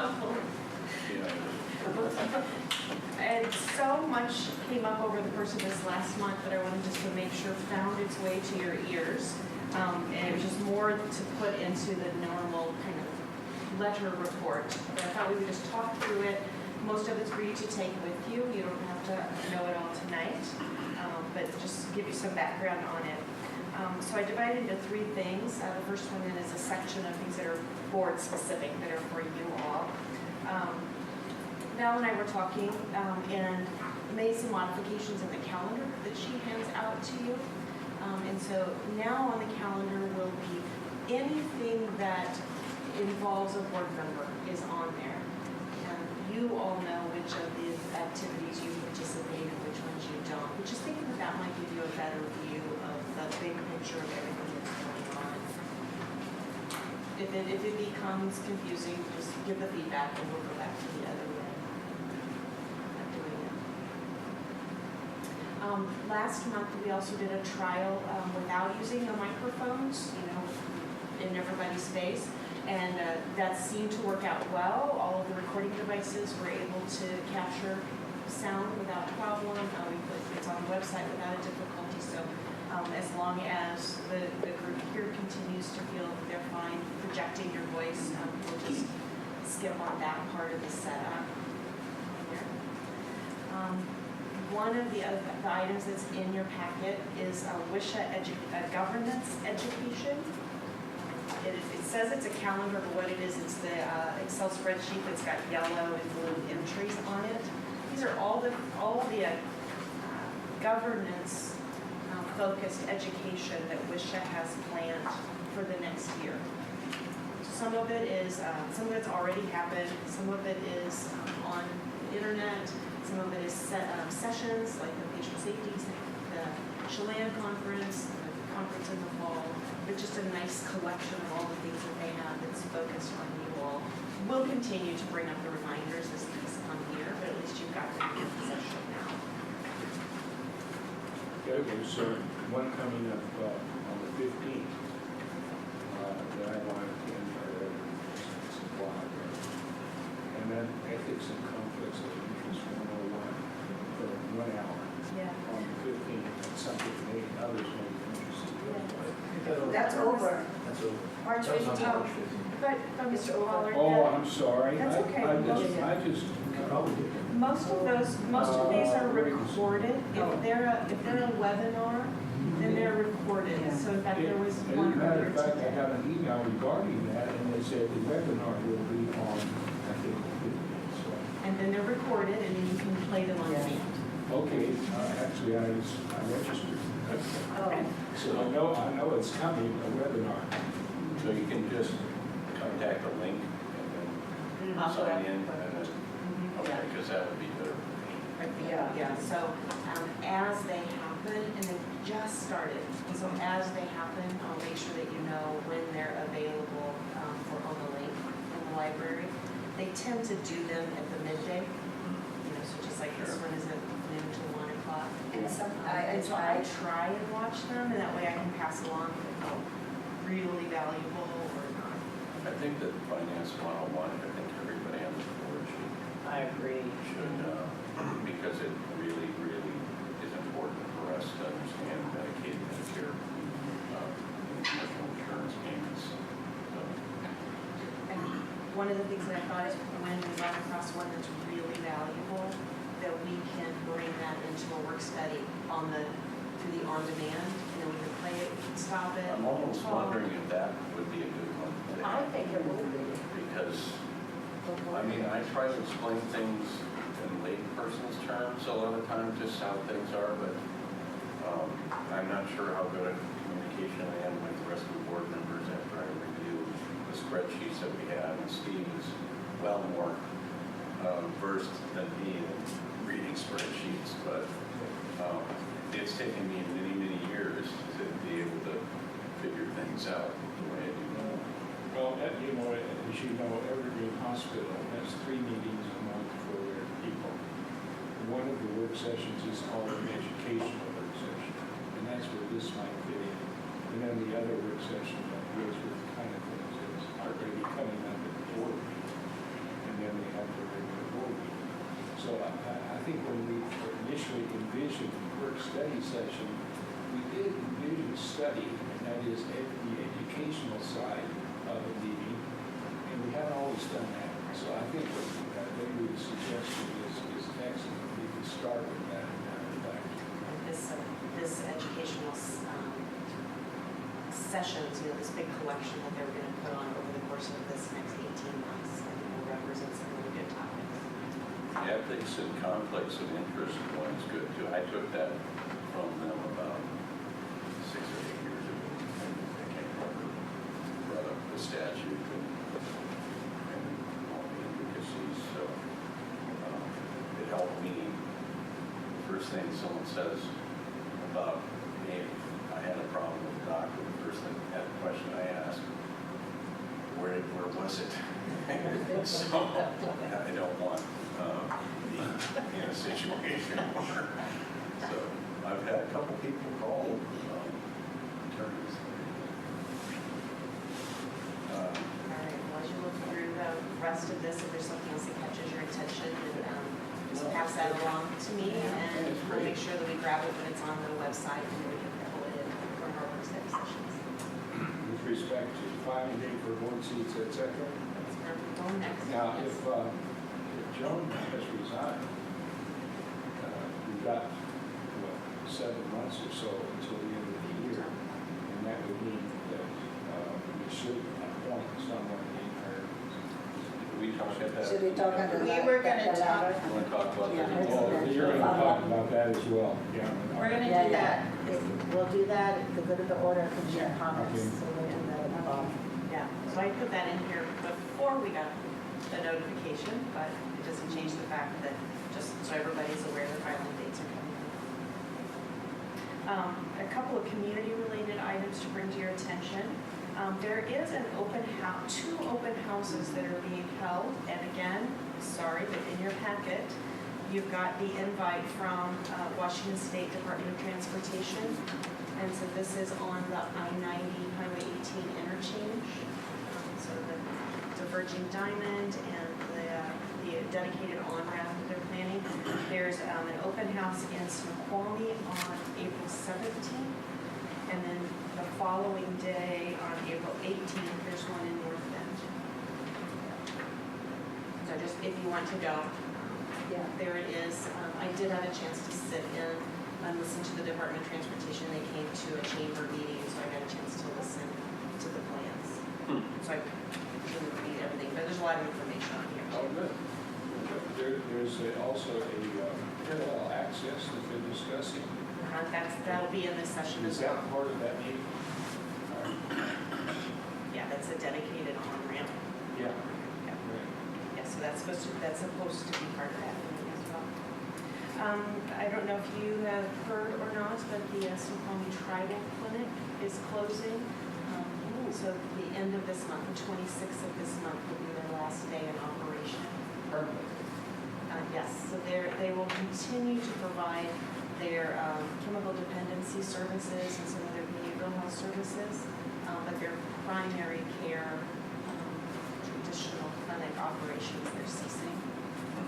So they'll be transitioning. So we're already seeing a fair number of their patients transitioning over. Absorb that. Yeah. So now they had an office in North Bend, Yes. near Stateville, Yes. or East Hardware. Have you seen them at the old hospital setting? As a my understanding only, this is an absolute knowledge, my understanding is that they closed the clinic down by Ace Hardware, and then they had moved into the old MOB, our old MOB, our old specialty clinic, And so that will be closed down. with the exception of the behavioral health services. Don't they have two sponsored chemical dependency places? They have them in that, I'm- seven buildings. They have one called Raging River, Right. and then I don't know exactly about the other. I believe there's a second. But anyway, our intention was to be very supportive of decisions they've made. We've reached out to their staff and made sure that they knew that make application, we do have our orders. Okay. And their patients as well. We make sure all of our staff are aware so that they can be sensitive. That's a hard change to make. It is. Many of their patients have been going for a long time. So the same way with dental workers practice, we have the same conversations with our staff so they can be really sensitive to those folks in transition. All right, and so here in some hospital-related items. So we had a long-term employee, Debbie Charbonneau, who retired this last month. She has been here 14 years and 3 months. We're going to do that 15-year mark. But so some of you might know her, but otherwise, again, long-term employee, so we honor her as she departed. In your packet also is an end-of-year program evaluation. It is a multi-page, This one. yeah, stapled together. You can read it when you're not able to go to bed one night. Bedtime reading. Critical access requires, one of the conditions of participation is that you have an annual program evaluation. And so it's just kind of summarize the last year in that. So that's what I'm handing you. There is no way to put every detail of an entire year in a document. I have been laboring over this for several months, making little changes here and there, and I just finally decided to declare it done. So when handing it off to you, it makes me stop tinkering with it. Because you're giving it to us as a board right now, can we take it and maybe at our next board meeting, if we have any Oh, questions, absolutely. have it on the agenda, so. Absolutely. Okay. Any of this that I can do that with, because I'm just doing a big download on you right now. Is this a required report It is a requirement. under the Affordable Care Act? Or? No, it's under critical access hospital requirement. Oh, it's a state report. No, it's a federal. Yeah, it's one of the conditions of participation that you produce an annual report. Yeah, so I'm not sure that it's been handed off to you before, but I just thought you might find it curious. So, And again, it is in no way representing 100% of everything that happened, but I think it's a decent overview. This is a good idea. This is very good, it gives us more big picture. That's what I thought. What's You happening. tend to get so much Yeah. piecemeal. Yeah. This kind of gives you everything at one time. So Yeah. absolutely, you can bring it back at any Excellent. time and ask questions. Or ask me why I forgot to put something in. I can do that too. All right. In May, I will be opening up a COO position, Chief Operating Officer position. Looking at you saw the amount of work that's in front of us in the next 8 months. And as Steve moves down to a 0.5 position, as he starts working towards retirement, I'm just needing to bring in a little more support in leadership. Is this a full-time position? Contract position as well. Well, we've had a chief medical officer, chief operating officer, chief financial officer, and that's it, pretty much, isn't it? CEO, so, chief executive, yeah. So you can't have one person doing two full-time Well, they're a jobs. small hospital. Yeah, but even We still. cannot get 4 or 5 officers. If we have more money, yes. So Do you this have is all somebody good. in mind, or do you have, are you out for a search? Well, I will open the position. I do have someone in mind, but we always open the Yeah, of position course. and Right. post it to go through all the right processes. It's budgeted, and we're not going to be exceeding the budget at all. We've discussed this before, and when Tom Parker was here, we decided we didn't need a COO. And I'm very much opposed to this now operations are going to be run largely by overlay. I'm very opposed to appointing a COO. If you look at other critical access hospitals, they don't have COO. It's a small hospital, 25 beds, and we don't need another position like that, especially when we link up with overlay. But this one does not open till May, so hopefully by the end of this year, there'll be some, now hopefully we just want to get our affiliation going. Well, again, That might be on, and that goes on Overlake's lap. yes.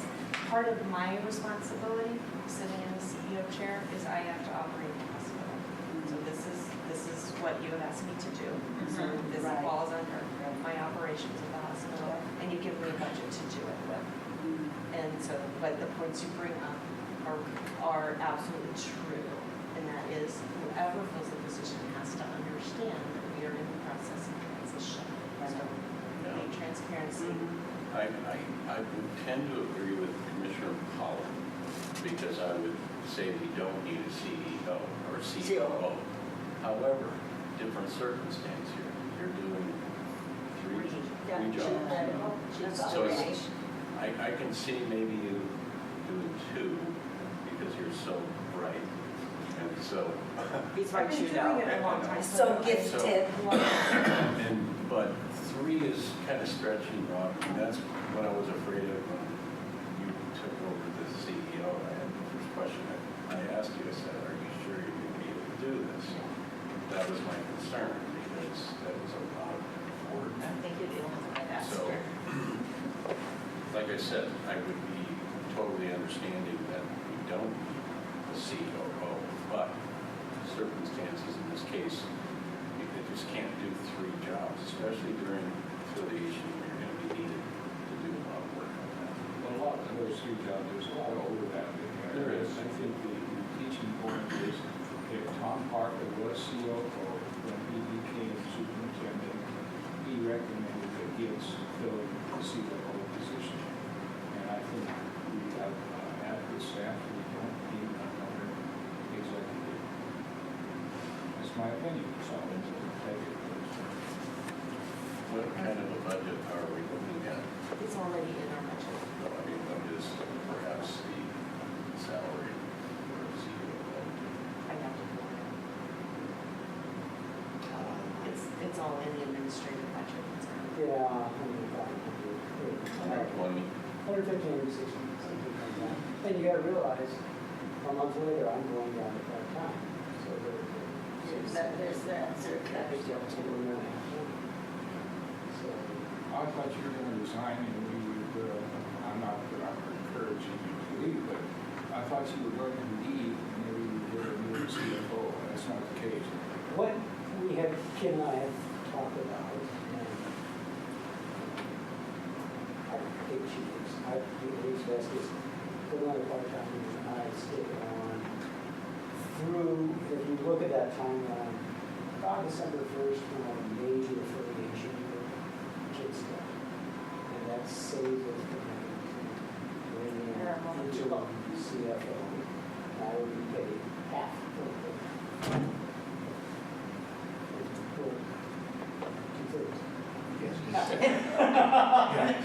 Work full-time, get paid for half-time. No, so, All right. and that, it's not like unfortunately, everybody's a good, pretty some stuff.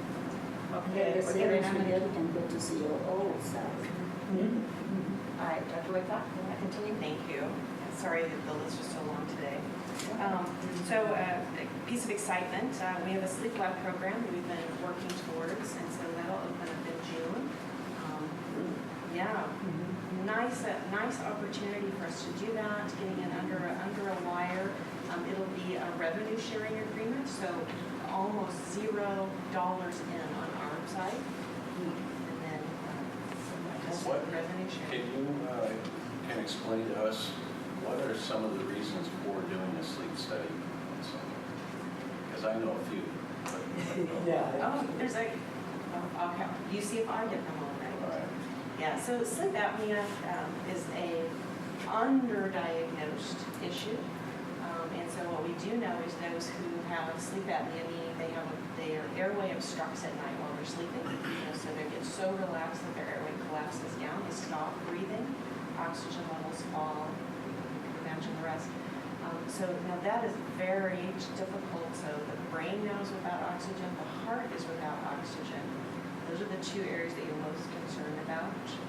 So the times that we do it, we're triggered to do it when somebody, a bedmate talks about how much snoring or disrupted sleeping, sleep happens at night. gasping. But other medical issues, people talk about they're sleepy during the day, they keep falling asleep, especially falling asleep during activity like driving. Those would be the concerns.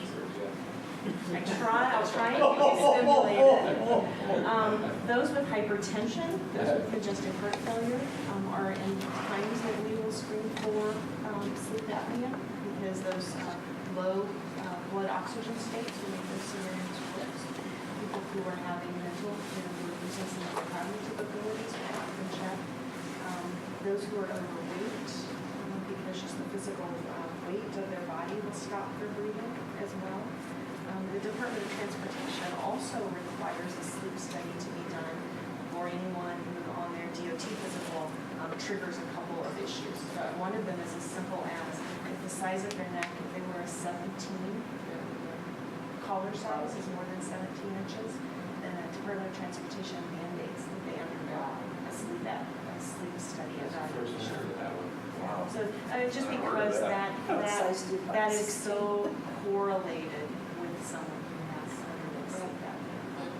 Are you aware that Swedish, which used to have a sleep lab, has closed that down, I think maybe for 18 months or 2 years, and to do a sleep study with Swedish, you have to go downtown. Or their Factoria. Factoria office. Factoria, Swedish in Factoria? They've got a sleep lab only in Factoria. Oh, that's for Hopefully, sure. yeah.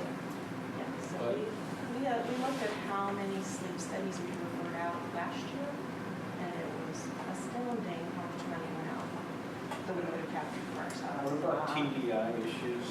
People at TBI, I know that usually they will send them for a sleep study. Yeah, you'll often get some of the classic symptoms associated with that. It's a lot of Have we discussed this with Overlake? Because Overlake has a sleep Yeah, they do program. that. Stigma. And I think our timing may be off on this. We're supposed to affiliate with Overlake, and they have a sleep lab. I don't think they want us to establish a new one out here.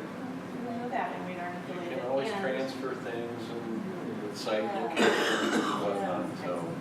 I think that's great. Yeah. To let Dr. Whitcomb finish. Keep going, so again, I apologize for the long list. Just to keep you updated, pay increases, we budgeted a pay increase this year for the staff. We have done those in 2 phases. So the first phase has already been done, and the second phase will be coming in May.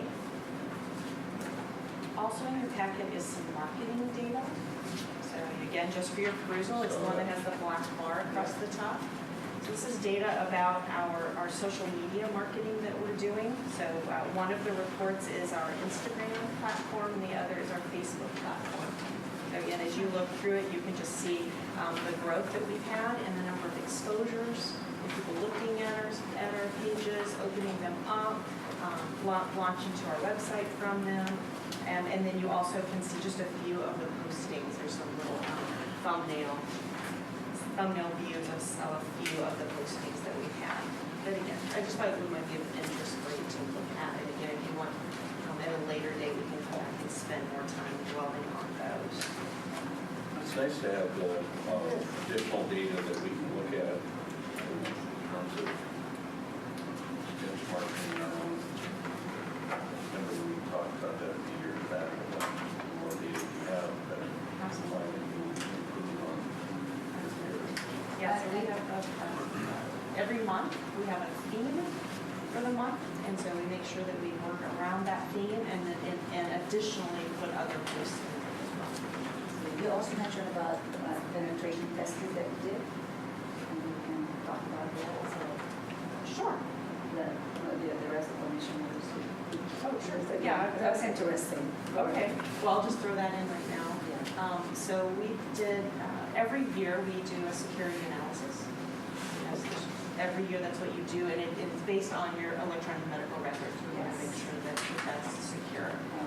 And so this year, rather than the standard security analysis, what we did was a penetration test. And we hired a company and said, try and break in. Try and break in. And so we had no idea when that day was going to be or those days. And so they tried to break in electronically, they tried to break in physically, and they tried to break in by the telephone. And so they, And the outcome? the outcome was excellent. They were not able to get, they were able to get people on the phone, but they were only able to get 2 steps. They were not able to get passwords. They were not able to get anybody to click on links. They were using names. They had our IT staff's name. They were dropping names left and right, and nobody was falling for it. They tried to get in the facility. They actually made it in this far. They made it into the materials, and that's as far as they could get. They weren't allowed to go any farther than that. They tried to break in computers. They weren't able to get in there. They tried to, we actually allowed them in. They were escorted in, and they would find anybody's computer that wasn't being manned, and they would try and see if it was left on. They would leave us on. So we performed very well. Awesome little data. We don't do that every year, but it's been quite a while since we did that, and I really felt like, especially with what you hear in the news media right now, we really felt like this was the year to test. We devoted all of last year, really devoted to educating our staff about the risks associated with the computer, and that if a virus gets in, and maybe it can be too into our knees. Yeah. So we really felt like it was a time to test. Should it be a PR nightmare? Absolutely. Yeah. Absolutely. Thank you. Yeah. I don't see on your agenda anything about this Snoqualmie Valley Hospital. Hey, that Isabel Hospital. Oh, I see that. Snoqualmie Valley Yeah. Hospital.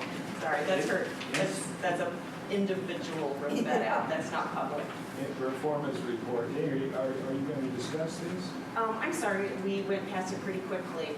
We did, this is the Instagram and the Facebook hits, people gazing, the time that they paused. And so you can take in and look through it. There's Where is it on your agenda? I don't see it. It's marketing data. Yeah. Yeah, perhaps we could discuss this sort of thing at another meeting. That anything in this packet that you would like to come back at another meeting, at a later meeting, absolutely. Yeah, I'd like Your to work study. Not a hear from problem the at all. public. And this is a great way to hear from the public because you can see they're looking, what they're passing along, and comments and such. All right, and so the last 2 bullet points, and then I'll let us keep moving forward in the agenda. Just a couple of recognitions that we received. We've talked a lot about our Enterprise Blue Stewardship Program, and we're really, passionate about it. So we were caught off guard to have received some national recognition for it. And so we were invited to contribute to a learning program that's being designed for critical access hospitals of how to set up a successful Enterprise Blue Stewardship Program. So we did that project with them last week, and then now we have a few follow-ups that we'll do with this is working with the team that Stratus, who supports HRSA. And then we also have had a state-level invitation to contribute to an opioid safe table event. Safe table is a quality protected learning environment. And so from our emergency room perspective, we've been asked to contribute information, and it's scheduled for later in the month to share our processes to develop some content. So some of that. Are there for the link? Where is that safe table established? The safe table, WISHA is the one who sponsors the safe tables. Okay, now, when we say safe table, is this something that is actually physical and it's established in a location, or is this online, or?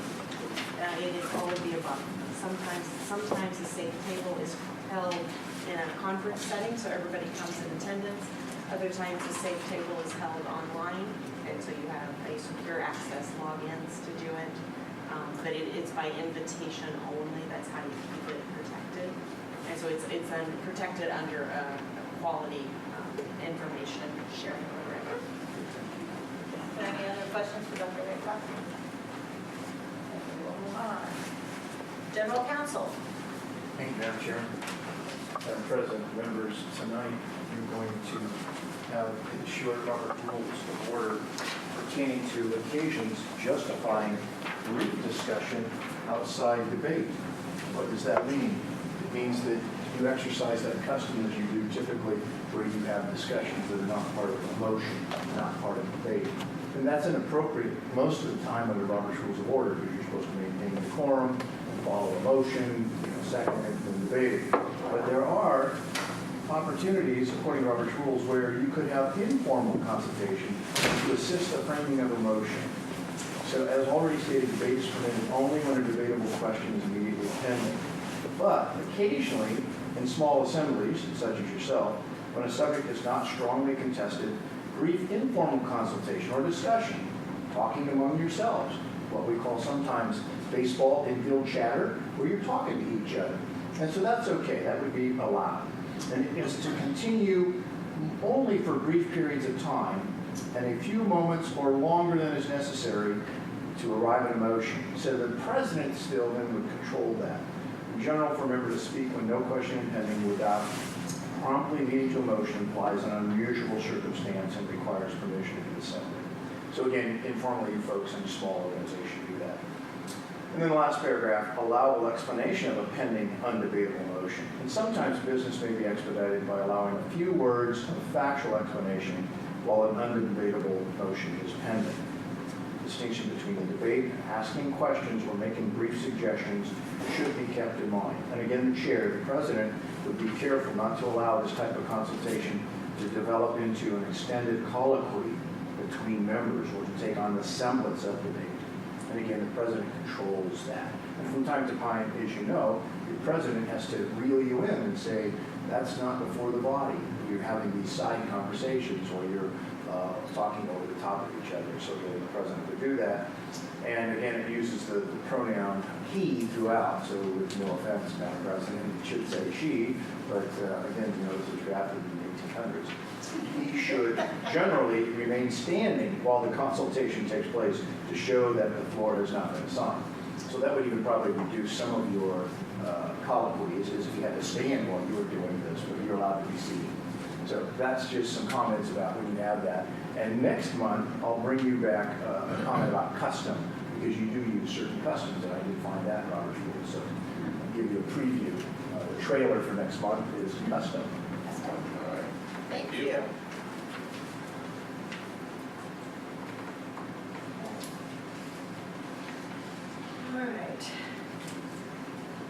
consent agenda. Do I have a motion for, I think we already did that, didn't we?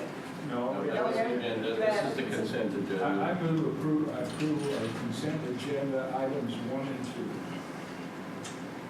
Do I hear a second?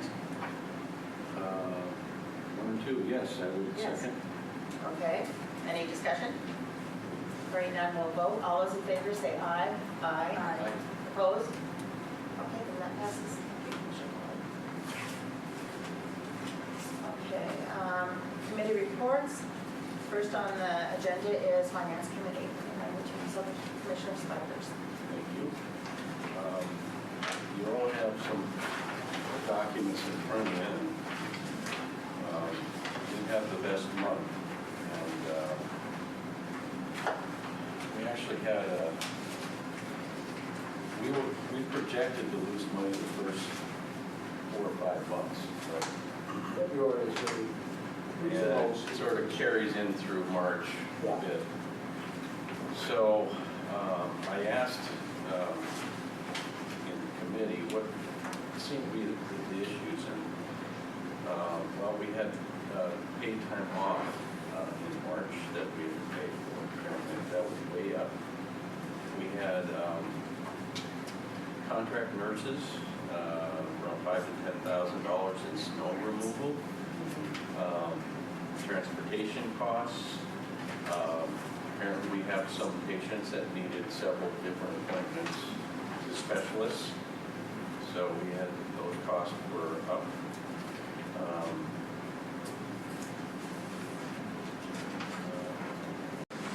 But the transportation costs, they're about 85 to 89% reimbursable. We won't see that for a while. Again. yeah, no, gosh. So, through Medicare. There was also $15,000 to $20,000 worth of delayed, and I didn't put down specified, because we had this about a month ago by chance. So, do you remember what the $15,000 to $20,000? I believe it was in registry. Okay. All right. They delayed Yeah. There you go. So I've been assured that it's going to be better this month.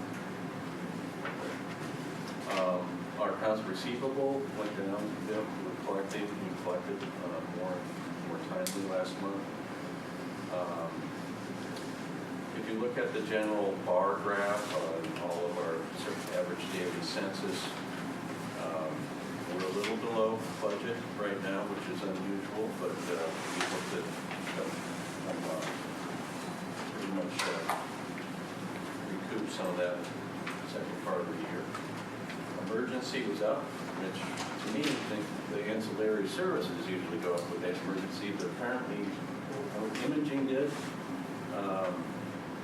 So I don't know about pharmacy or anything like that. I would have hoped that some of that would be calculated, but because of the census in general was low. Endoscopy is still low, and that's pretty much normal because most people do an elective type of procedure towards the end of the year. Clinics were low. Our rehab, which is the bright point, is up. So we're going to continue to find out why. I hope that, I keep telling everybody, send the Medicaid patients to us. Tell your clients to send them over here because we can take care of them. So I've done that a couple times on the listserv that I belong to, and I hope that maybe it doesn't make any difference. But who knows? There was one thing I wanted to talk to you. Remember I raised a big issue last time we were here last month about this recent bankruptcy case involving Kennewick. So, Kennewick district that went bankrupt, and our Piper Jaffray Keith came into a finance meeting and told us about this. And to his credit, he wanted to make sure that we were aware of anything and everything. And I don't think he understood the legality of what that meant to us, but he wanted to make sure, being very forthright and transparent about things, about what it might mean to us. So I was concerned because he couldn't obviously give us answers. So we sent out a few questions to Brad Bird, 4 or 5 questions, and then we had about a 20-minute telephone conference, somewhere like that, with him explaining what this might mean to the hospital district, because we had all represented that these revenue bonds that we issued were not going to be available in a bankruptcy, or we were pretty sure of that. We represented to all of the public. And so I was like, right away, I said, wait a minute. Are you telling me that now I said something that was not true? So that's why we did this. And it turns out that my fears were very, not fears at all. These bonds are actually Different kinds of bonds. Yeah, they're different kind of bonds. Different They're kinds of bonds. dischargeable in bankruptcy. We don't even have to, no one can force us to declare bankruptcy. So if we quit operating, we don't declare bankruptcy. These bonds can only be recouped from our revenue. And if we quit producing revenue, they don't get the money. Period. That's it. So that's in a nutshell. Hopefully that's a layman's terms on this. I don't want to really go into the real intricacies of this, but because I'm not sure I could. But that's the bottom line. That my thoughts were. It makes the fear go away. It Yeah, sounded fearful when he yeah. said it, and now it's not. So anyway, we're okay as far as our revenue bonds are not connected in such a way that would be available to people should there be a problem in bankruptcy. So we're not in jeopardy. We're not. No. And so our representations were true, and we can say that we were very truthful in what we said and represented that when we issued these bonds in 2015. So enough said, unless we have questions on that.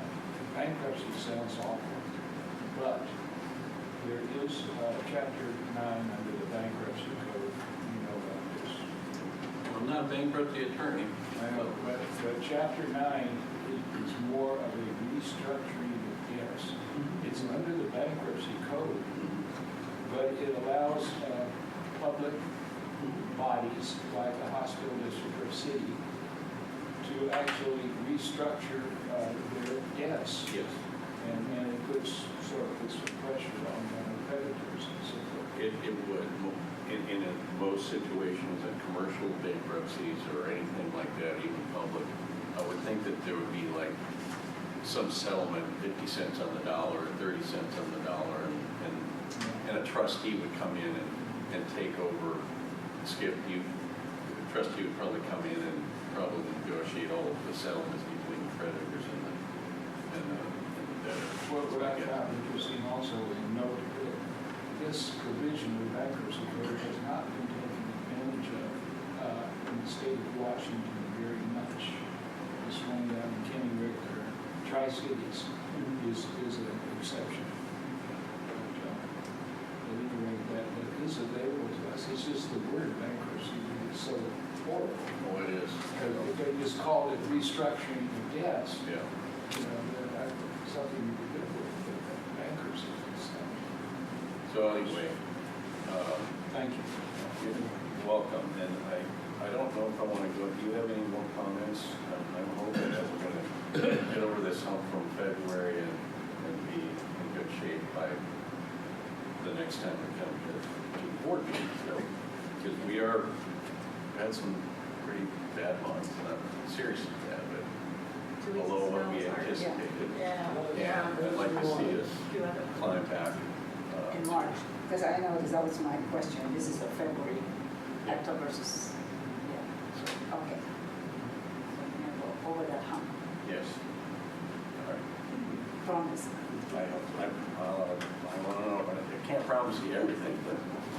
Any other discussions for Commissioner Bikers?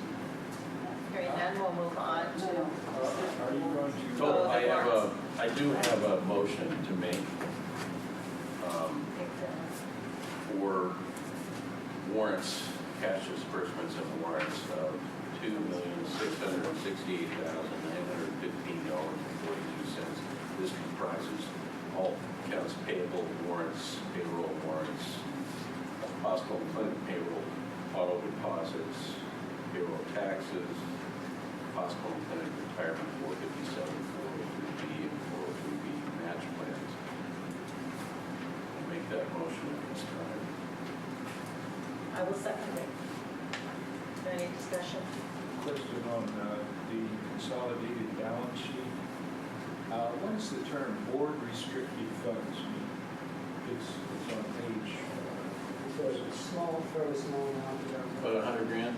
And It's, you, Yeah. when we did the budget a couple of years in a row, the board wanted to restrict some additional tax revenue we got to potentially pay off debt. And it's board restricted, restricted by the board, not by a debt holder, such as bond debt. so we did that in good faith to our taxpayers to say we're going to do what we can, even though it's a little bit now, but we have that in mind that we do want to pay off the taxes. Thank you. Yeah. Okay, with that in mind, I think now, is there any more discussion on this motion, right? Yes. Is there any more discussion? Hearing none, we will go for a vote. All those in favor of the warrant, paying the warrants, say aye. Roll call vote, please. President The Morris. point at which I should ask that. That's fine. Probably before the question is called. Yeah. We'll call the, she's asking for the vote, so you want to probably request that. Okay, anyway, roll call vote, please. President Norris, Yes. Vice President Herron, Yes. Secretary Spikers, Yes. Commissioner Pollard. No. 31. Okay. Next. Does that pass then, my understanding? Yes, that passes. I'm sorry. 3-1. 3-1, yes, it passes. Next on the agenda is medical committee. Okay, I'll give the report for this evening. The hospital have launched RQI, which is the Resuscitation Quality Improvement, in March. Quarterly refresher of skills. This is a very new RQI for basic life support and adult pediatric advanced life support for continuous certification to replace the traditional recertification every 2 years. They do have a card that compiles all of this, which is very efficient and makes it much more helpful and useful.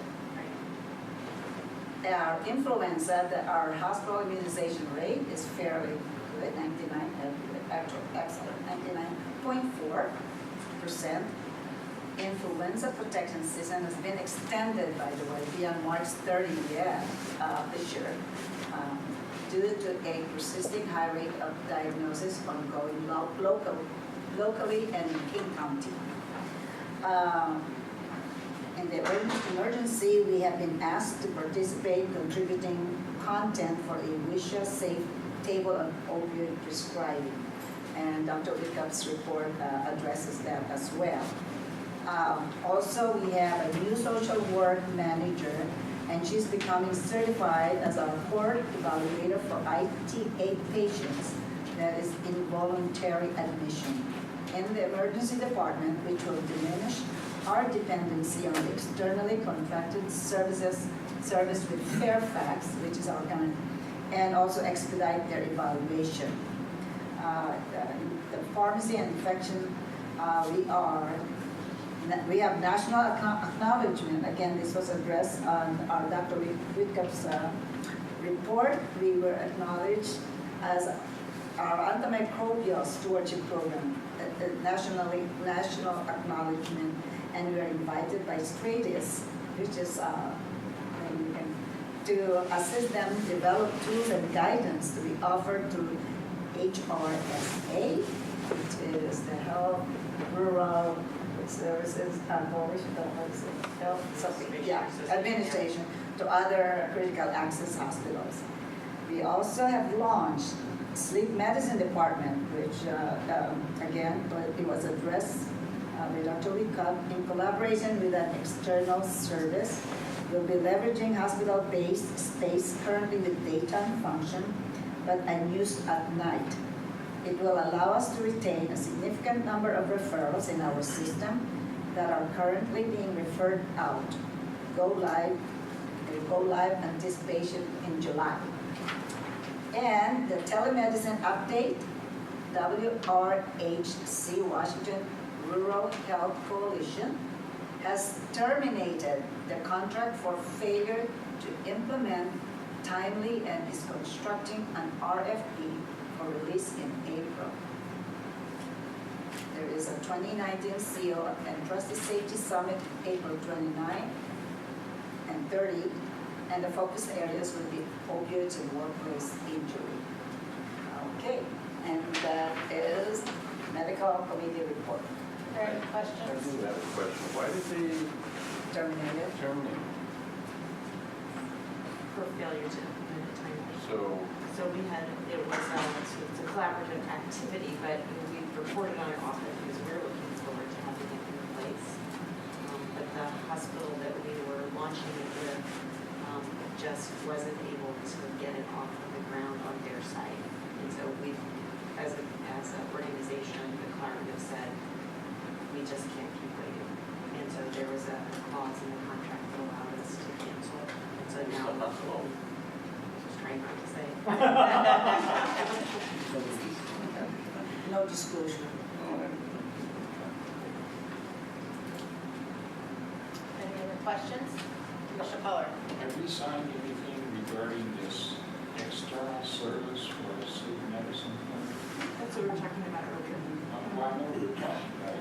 It says launching. I didn't know whether that meant we'd already signed the paper. I think this is a big mistake. Overlake runs a sleep medicine clinic. Why aren't, rather than some external source, contractor, why not contract with Overlake? It's a natural. I don't understand why we would go out and get somebody else to help us set up a sleep clinic that in a sense would be competitive with Overlake. That makes sense. It's a I service think that, we should reconsider. so, one of the driving factors is anybody who's having sleep studies would like it to be done close to home. And so that one of the feedbacks that we've gotten, as we have done referrals out of our clinics to people to go to sleep lab studies, is the difficulty of having to transition. The closest would be to Factoria or Bellevue or into downtown Seattle. Those were the three options that they had. And so that creates a lot of hardship. So to be able to create a scenario that meets a community need, and in fact the conversation that you and I were having earlier about really focusing on what our community needs are, that was exactly how we got to this. I'm all in favor of that. It's just that instead of getting an external consultant involved, why not involve Overlake? They have experience in our area with setting up a sleep center.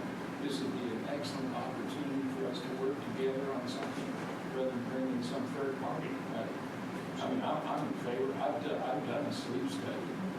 I've been asked to do another one because every year you're taking your little SIMS card, and if they notice anything unusual, they say, well, it's been 3 years or 4 years, you need to come in and do another. And I haven't responded to that, but I have had a sleep study. And I know what it involves, but let's work with Overlake on this, not bringing some third party at least. Any other questions or discussions? Then we'll move on to the facilities committee. What do you need? And if she wants to say anything. We met on March 25th, 2019. The major event that was discussed was March 17th, Sunday, March 17th. There was a fire on the East Campus property, destroying a small building on the far corner of the property. Representatives of Eastside Search and Rescue were called. They put the fire out. There were no injuries. The cause had not yet been determined, but there's an assumption that it was caused, that it was an electrical fire. to risk, future, reduce risk in the future, plan is to de-energize, analyze that it is not active use. It was electrical that was not being used regularly that caught fire. So they're going through all the electricals on that campus, make sure that there's nothing that's on that doesn't need to be on. So they're doing an assessment of that. So that's the fire department that's doing the assessment? No, we are doing East side. assessment. And East Side is a part of it, yeah. And East Side came to the fire, I mean, they were there. So that includes all our buildings on that side? Was it Snoqualmie Fire? Snoqualmie Fire. Snoqualmie, not East Side. Yeah, that includes all the buildings on that part. Yeah, yes. See, the They're reason having- I'm concerned is that when they did this leisure time operation, I don't think they did things to code necessarily. And so I was inclined to call the King County electrical inspector and ask him, send a copy of your email and say, I'm concerned about how this was originally built. Don't you think you ought to come out and do an inspection? I didn't do that, but that's the level of concern I think we should have for all the electrical stuff on that property. Well, We have done that. had that level of concern Yes. the whole time, so we watch things very closely. Yeah. Because you are correct, it was built over the years. And the district has been in touch with the insurance company regarding the fire, and at this point, it appears that the cost of damage is below our deductible. So that's what's going on with that. Rescheduled May 27th meeting due to a holiday. It's going to be on, I believe. Day room temperature management. Scott says they have a real problem with managing the temperature in the day room. Temperature has been difficult to regulate both in summer and winter. It's been determined that there are several ventilation openings above the ceiling tiles in the room. The solutions are that they are discussing install a roll-out insulation above the ceiling tiles or add heater fans and a wallboard that will provide spot heating in the winter and air circulation in the summer. Or an electric fireplace heater that blows warm air and also adds ambience to the space. Didn't we deal with that problem a year ago? I don't recall, but I don't know. I don't think so. Penetration test, Dr. Woodcup already addressed that. April 29th and 30th, the Safety Quality Summit, Workforce Safety. Dr. Woodcup was there for that. Windstorms and power outages. They continue to monitor, Scott does, the equipment, processes, and preparedness for power outages. Generator goes through a regular confidence load and testing every 6 months. And as part of the risk assessment, the generators run monthly for load testing. In addition, we have a 7-day fuel backup. Facilities Committee, the revised charter, which will be before you for a vote. Steve Daniels took care of that. He didn't make any changes, but it will be presented to this board meeting. Sewer lift station, continuing to work with the city of Snoqualmie and Petite. This does not affect occupancy, but there are some documents that need to be finalized, and there's no anticipated financial liability for us. Reflective signage, that signage was really bad. The focus beam lighting previously installed will be replaced with a light that will shine down on a reflective sign so that it won't be as bright to oncoming traffic. You all have seen it, we all have seen it. It was really, yeah. And the lighting of the external north parking lot stairs, this project has been completed, so there should be lighting. And we continue to make the hospital a community gathering place, and we have a list of those entities that use our facility. Encompass Board of Directors, Daisy Troop, which I think is Girl Scouts, Daisy Girl Scout Troop, another one. Snoqualmie Rotary is on the third Thursday, Cadet Troop on second, fourth Wednesday, Weeglows, PAC 115 Mondays, and Care Point Clinic monthly leadership team meeting on second Tuesday. And what's the WRHC? Washington Rural. Oh, that's the black. Okay, April 19th. Are there any questions? Okay.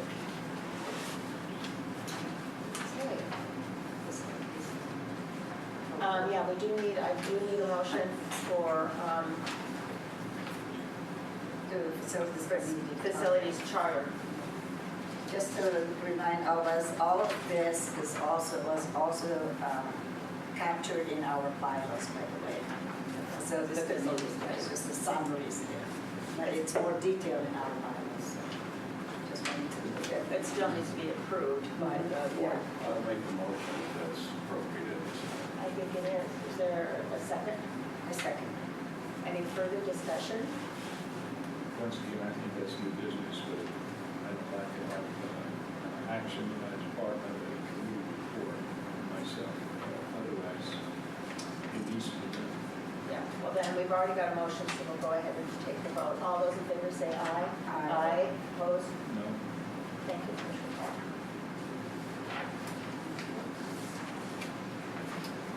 Okay. Piper Jaffray, new business discussion about engagement relationship and preserving access to capital post affiliation.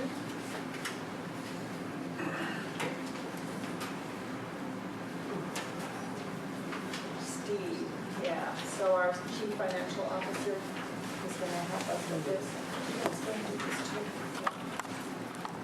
Just in an introduction, I asked Steve to look at our 2011 bond specifically, because that's most likely It's the most likely the one that yeah. would be able to be refinanced at a fair rate, I would think.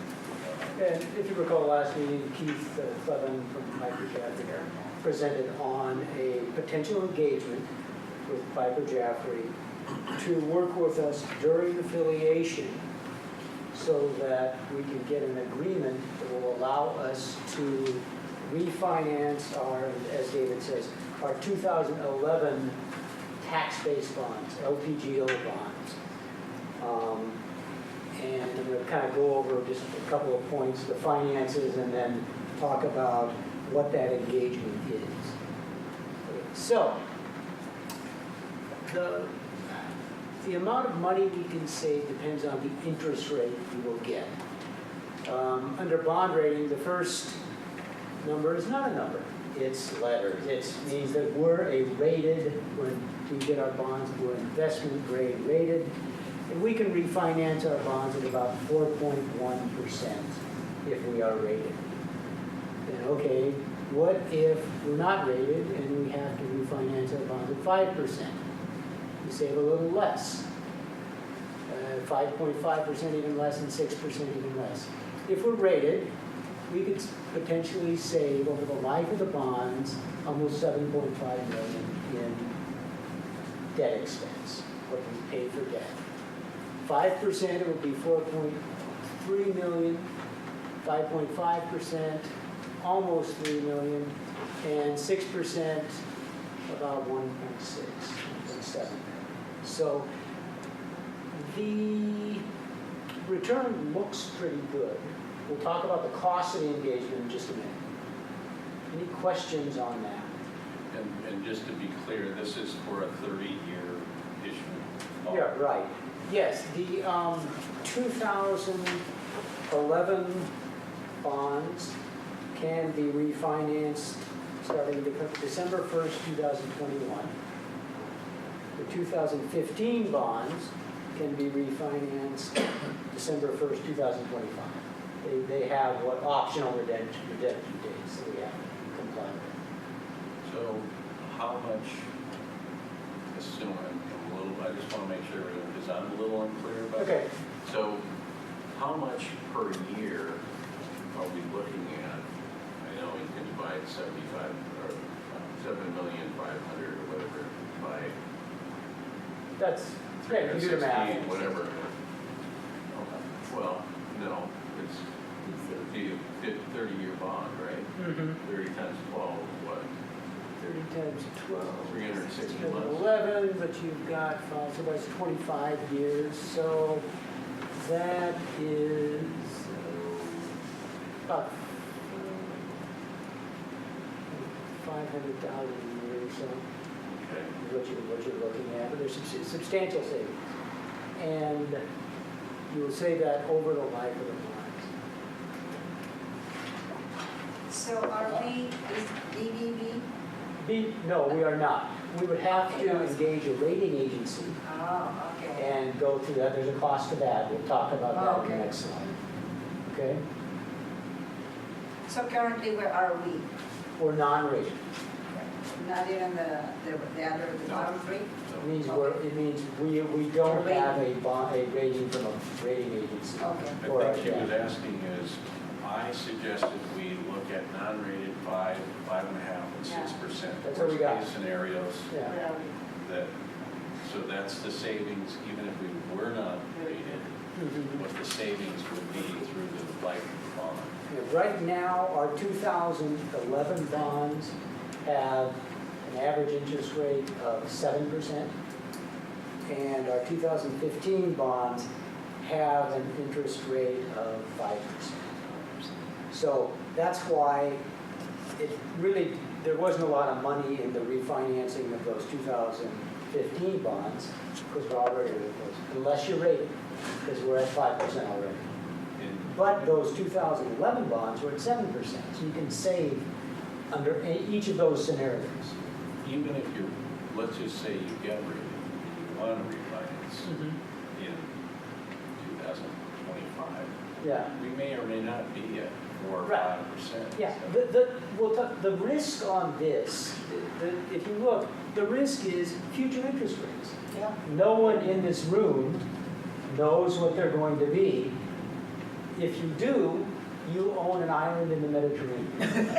Or I have a bridge You can to make a sell. lot of money with that. Yeah. Bridge to sell, Yeah, so that's the one risk. The biggest risk is what are future interest rates going to be? And it's a risk if rates go up. Yeah. There's also a possibility that rates will go down. I know. Right now, the president is pushing hard to get interest rates down. Question I would have is, what does this affiliation process, how does that possibly impact the issue of rating? This affiliation process is what gives us this opportunity. Because what happens is when hospital operations are separated from the district as a credit risk becomes far less risky because we have a guaranteed, pretty much, steady income stream. As a hospital, we have a potentially variable income stream because we rely on the revenue from the hospital, which, as we can see, goes up and goes down. Tax revenue increases 3% a year, almost like clockwork. And so that affiliation, the affiliation is what actually gives us this potential. Thank you. Okay? Sound like a preacher.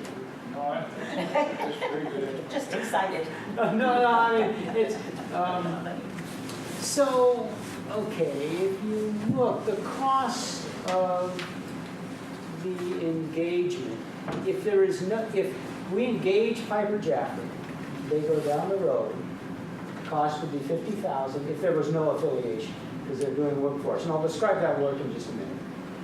If there is an affiliation, the cost would be $200,000, but on each of those, the cost of that, half of it comes back to us from Medicare.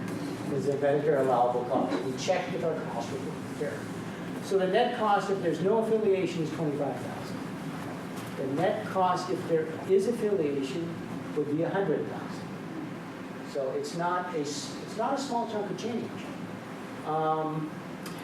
The rating agency cost, it would cost us $50,000 to get rated.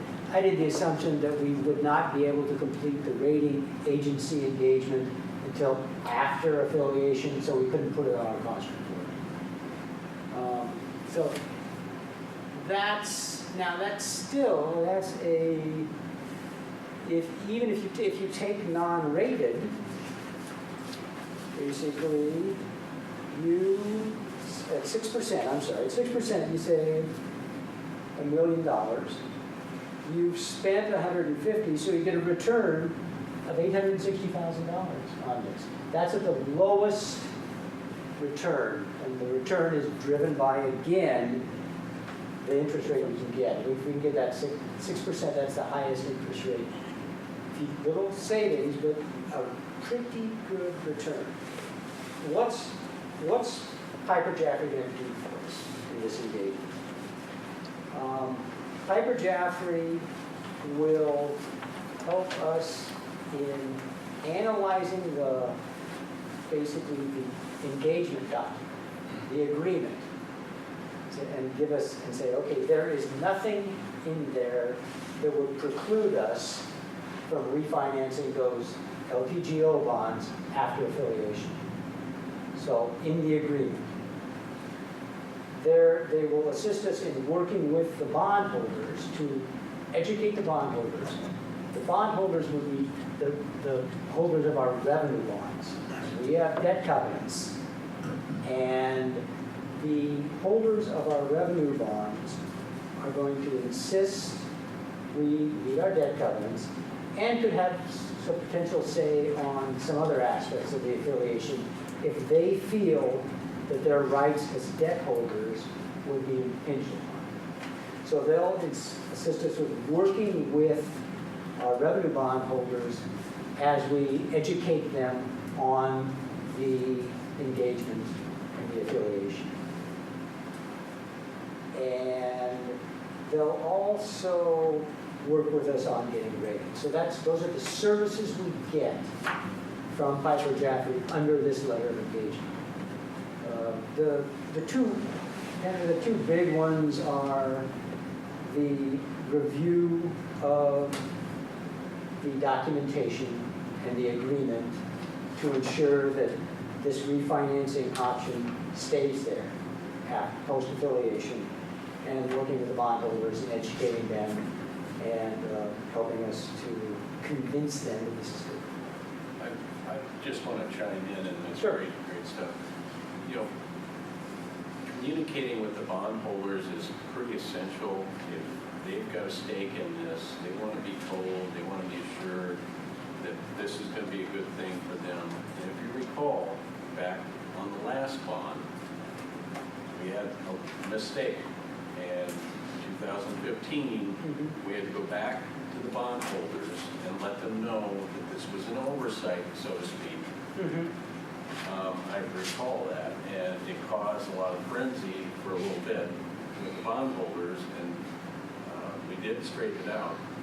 But had we had the right people communicating with bondholders to begin with, I think, and had the document set up appropriately, it would have never happened. So I'm pretty sure that I'm very much in favor of this. I know there's a lot of money involved, but let's just say we don't go through with affiliation, we're on 25 grand, right? Yeah. Is that right? So 200 total, and in reality, we're only on 100 grand. Yeah. And we don't have that huge issue down the line that we worry about being able to save the 860,000 to maybe 6 million. And So David bring a good point, and it kind of points to how valuable Piper Jaffray is in this working with the bondholders. We had that one issue, then if you recall, we missed a bond covenant. And that was fairly stressful, but Piper Jaffray was very helpful in working with the executive team and communicating with the bondholders and working with us on that. So I'm very confident in their abilities. Would that possibly be part of our history as someone looks at us for rating, if we have that one kind of experience? Now, what they'll look at is your financial results the last few years.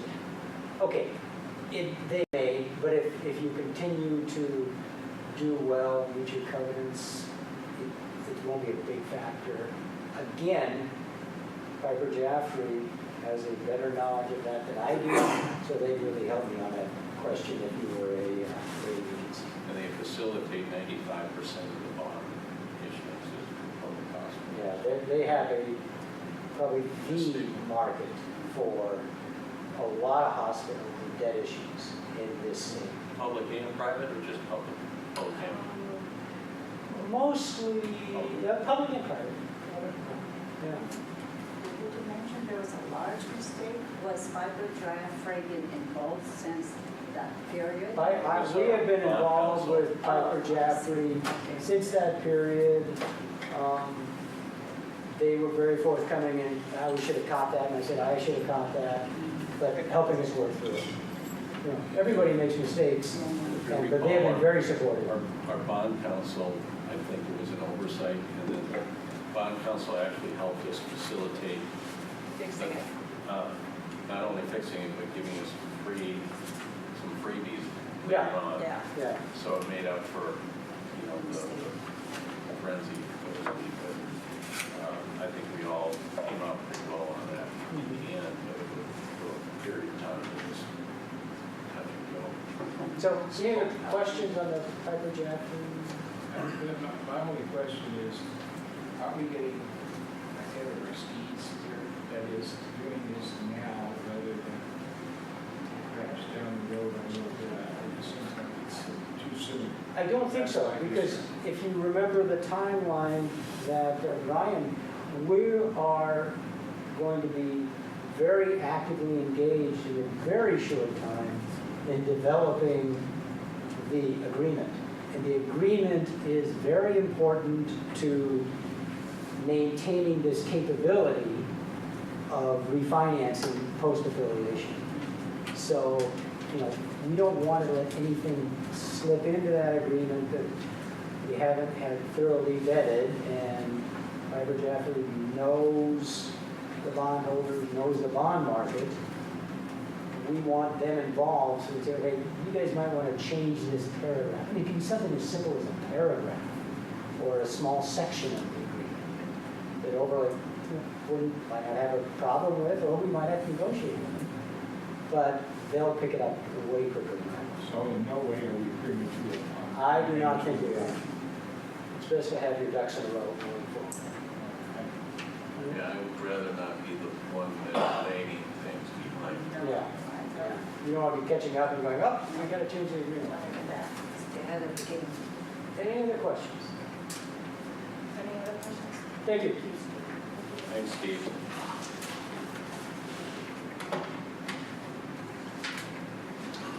Now that I have old business we're done, Piper Jaffray was new business, and then additional monthly meeting time for affiliation work, 4:30 to 6 p.m. prior to the board meetings.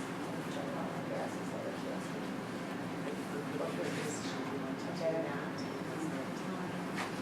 How did everybody feel about that this evening? Did that work? Yeah, I think so. The additional monthly meeting affiliation work being done between 4:30 and 6 prior to our regular monthly meetings. Yeah, just next time have soy sauce, please. I'll make sure somebody Bring does a lot of the kitchen. soju in here. We'll put that request in there. Pure soju. Otherwise complimentary, compliments to the chef. And he needs soy sauce. I know you, Commissioner Paul, you like your soju. That cracks me up. Okay, other than that, public comment? Is there public comment? I think there is. Okay. For the record, my name is Scott Scowcroft. I live in West Seattle. I continue to be impressed by the board. I think you're rock solid in the process that you're going forward with this affiliation. There's no need to look back at all. The public, I think, can rest assured that their best interest is being handled, and I'm really impressed with the process that you're going so far. It might be a little premature to have a public meeting. I'm not peaking too early, but what you might consider doing is having an FAQ on your website that answers most of the questions that someone would have, and then perhaps a contact person who, if they have additional questions, they could go ahead and contact that person as well. And that would, I think, satisfy most of the need right now, and then continue to make outreaches to Livingston Colony and the newspaper and so forth. And finally, I haven't seen much in terms of the verdant model or what this board is going to do after affiliation.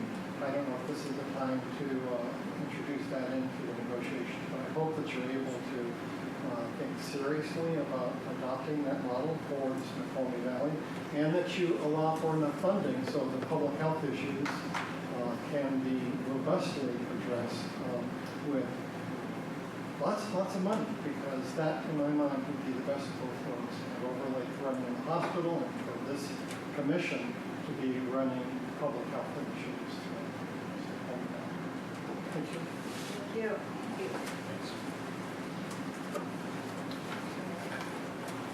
New business action items, approval to engage Piper Jeffrey in relation to preserving access to Capital Coast affiliation. Do I have a motion for that? I make that motion. My second. Is there any discussion on that motion? Hearing none, we'll move to a vote. All those in favor say aye. Aye. Opposed? It is unanimous. And the next new business is establish additional monthly meeting time for affiliation work, 4:30 to 6 p.m. prior to the regular board meetings. Any discussion about this? Is there a motion? Make a motion to establish 4:30 to 6 o'clock prior to the regular board meetings for affiliation updates and workshop. I second. Any further discussion? I think we should remain flexible, and that is, as long as it works, let's stick to the schedule, but let's be ready to change it. And the better. That's a good deal. All those in favor, say aye. Aye. Opposed? Passes. Alrighty. Okay, for the good of the order, commissioner comments, and see if this is a new thing. Each commissioner shall have one comment period, limited to 3 minutes. I guess we already talked about that and did that, right? Okay, so our next regular meeting will be Thursday. We haven't. We haven't. I thought you all said we did. Okay, I didn't hear right. All right, so We can continue on comments. We want to continue on discussing about one of our fellow commissioners. thank you. Remember? Yeah. Joan is resigning. Joan has health issues. I don't know entirely what they are. I don't think we need to know, but we need to come up with a process for replacing Commissioner Young. I got a call from her and yesterday, and sometime yesterday morning, and then the afternoon she called me back again. So I did ask her, does any of the other commissioners and Dr. Whitcup is aware about this? Joan, I said, I know that you missed the medical committee and you missed the work study as well, and we met with the 5 board from Overlake, and all we know is that you were ill, so I hope you're feeling better. And she says, yeah, and I have to take care of myself, so I decided I'm not gonna continue. I said, what? Of course. And she says, yeah, because I can no longer drive at night. My daughter took my keys, so that's one of the reasons. She says, I need to start thinking about myself, take care of myself, because I'm also taking care of my husband. Plus, I've been, for a long time, I've been serving, so it's time for me to really take a good look at, where I can. So that's, I said, okay. I didn't say anything, I said, about it, because I'm hoping that, she may reconsider. Because, and then I asked her, has you submitted anything, more in, and I thought maybe she did. Dr. Whitcup was not aware of it. All Dr. Whitcup knew was that she was ill. And of course, formality's sake, that should go to our president in terms of her resignation. So she said she will do that. So that's. I haven't heard, she hasn't called me and said that she wants to resign. I know that she's lost a lot of weight, she's been, and I was concerned about her, so she went to Dr. Whitcup. Has she? Yeah, so she and I have spoken. Yeah. She has resigned. Okay. She will follow up with a letter, but she hasn't figured that she has resigned, so now we need to decide. So now we need to fill that empty spot, at least for her term. And we want to have some discussion of how we'd like to do that. Do we have bylaws that tell us First, exactly how to do it? These are statutorily required Okay. requirements for vacancy. So this vacancy has not yet occurred. It's caused by a resignation occurring upon the effective date of that resignation. So since you don't have a resignation date yet as to when it's effective, you don't have a vacancy. Once a vacancy is determined, I'll outline a series of steps and provide that memo to your CEO, Dr. Whitcomb, in terms of what you must do. You must make an appointment during a certain period of time. If you don't, then the county commissioners will make the appointment. If they don't, the governor does. And so there's a whole series of steps. But what's more importantly, though, is that effective date of resignation. If it's the day before the filing period for this upcoming, what would be called a special election, then you would open it for an election. You would only appoint the person through the period of November when the election is certified. If a resignation date is after that, then it would not be until the following November. So it'll be critical as to make a determination when her effective date is as to resignation. I'll work with Dr. Whitcomb to prepare an outline of all the steps. Then you could hold interviews. Those must be open to the public as to individuals who would like to apply for the position. You could review an executive session materials as to those applicants and make a determination who you wanted to interview. You can do that under the Open Public Meetings Act, and you make that determination.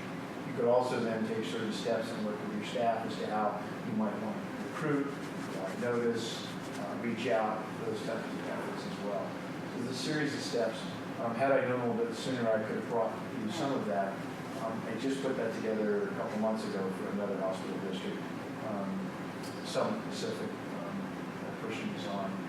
And so we needed to make a determination when her effective date is, and that will trigger a number of events. Would that be by sending a letter written? Yeah, the statute's pretty clear that if So that would be the you effective are date. on a board such as this, you must submit the resignation to the board, to the president, or to the governing body, but it must be submitted to them. And then if you don't submit that, the position could be declared vacant if you miss, I think it's 90 days. I think it's 60 days, but if you miss a period of meetings over 60 days, you don't attend any meetings in 60 days, that's what it is, then the position could be declared vacant. Now, what you did tonight is you excused her absence, so it would be unexcused absences over the next 60 days. Is electronic mail, if she did electronic mail, is that acceptable? I think an email that is Say verifiable as to her writing and sending it saying, I'm going to resign effective this date, would probably be acceptable. I'll have to go back and look at the statute. It says it must be provided a resignation date. I don't think it says email or mail. Vacancy caused by resignation be determined to occur on the effective date of the resignation or his or her removal. So, Madam Chair, Joan has served many years, 17 years. 17 years. And I was thinking that after we get this letter, we might want to discuss this again, and perhaps we could do a plaque or something. I think that's very appropriate. Commissioner Hall. I think we can Be a consider good that. memory for her. I think just the first thing is to actually get a resignation. And Yeah. then once we have a resignation, then we could move to put somebody in that seat. And at the same time, recognize John and do something. You know, we used to occasionally meet outside Snoqualmie. We would meet in Fall City, Carnation or something. So just a wild idea, and that is that we might want to hold a meeting or one of our special meetings in Carnation, Yeah. sort of honor her at the senior center there. Yes, they asked me to join her for senior lunch. Well, we did have a Sometimes. meeting quite a few years ago at the senior center. I remember Yes. doing that. Yeah. And that might be easier for her and maybe be a place where her family can come. Because Yeah. even closer to home, she's not able to drive, so she has to take the access. And that's her community and her friends, and, Yeah. honor her in the appropriate way. If we're we're moving our location, we have to know that ahead of time. Don't we have to make sure that's Provide special special notice, Yeah, 24 hours notice and posted. okay. So we have a little bit of time.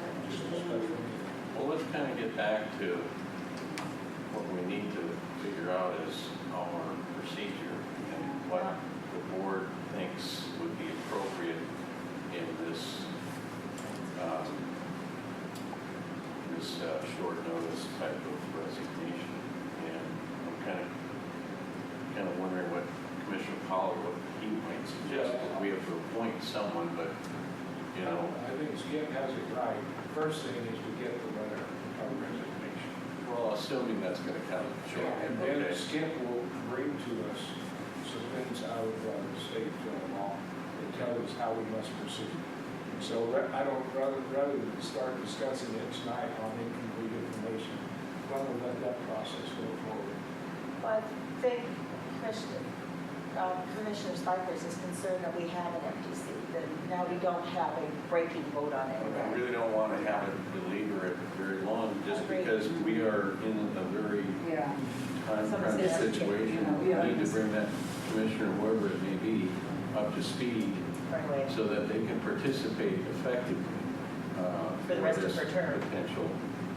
And the appointment could happen with council, would, what's the word I was looking for? Would a public notice be sufficient in order for us to be able to appoint someone? Statute's not specific clear, right? as to how you must provide Right, right. notice.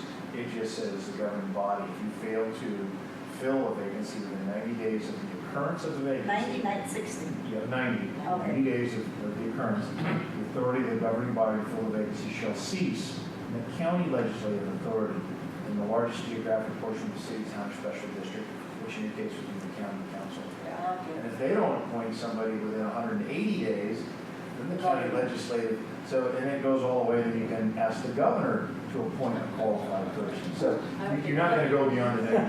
Right, but what I'm saying is, got it. as long as we gave public notice that there is a vacancy, Right.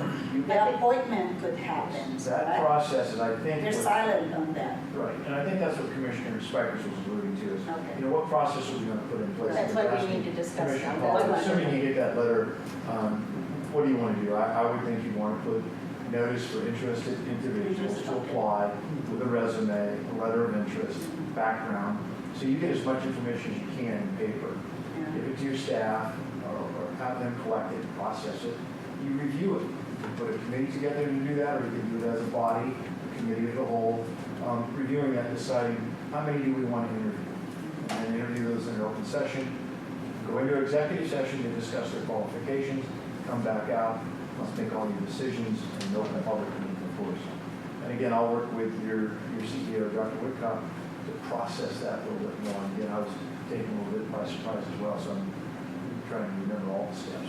I know we've done this before. So we have done this before. Yes, You know, I And remember what we that. did was we interviewed anybody that applied. Mark came up and said they wanted it. Yep. It was a long process. That's a long And that's the process. advice I've given to other public hospital districts is, then you don't have to declare your analysis and rationale as to why somebody got in and did something. Yeah. Now, it was at a fire district where they had 18 people apply. Candidates. And so they interviewed 18 people. It took 3 nights. So you just may want to, sometimes what you ask for, you may get. So be careful. If you put out a broad perspective, the optics of it are is your community then knows that you're out seeking interest candidates, and they believe that everybody should come and have the opportunity. And if you give them all the opportunity, submit their background information, you can develop the criteria for that, and then interview them. The interviews don't have to be extensive. They could be 10 or 15 minutes, and if you had 10 people, you might be here for a couple hours. So would you recommend that we wait for? I recommend that your staff can work on the process and the We timeline. don't have to. But you don't have to agree to anything Okay. tonight. Dr. Wickott come back and say, based on, and she can meet with you or contact you individually and say, this is what I think I hear you saying about what you'd like to see the process being. And then she can let you later know when that vacancy occurs, and then we'll just plug it into the timeline. I would think that if, assuming there is a letter here shortly, that maybe we could think about putting out a notice pretty quick for a special hearing or a special date. So I think if it's going to have to be a special date, it's just too much time between our board meeting and particularly because it takes 2 hours plus 2.5 if we're here or whatever. That's 4 hours. I'm not going to do that. I've got too many things going on Thursday. Special. Yeah. So, Any other questions or discussion of the board? Would somebody like to make a motion? I make that motion to adjourn. Second. Any discussion? All those in favor say aye. Aye. It's unanimous.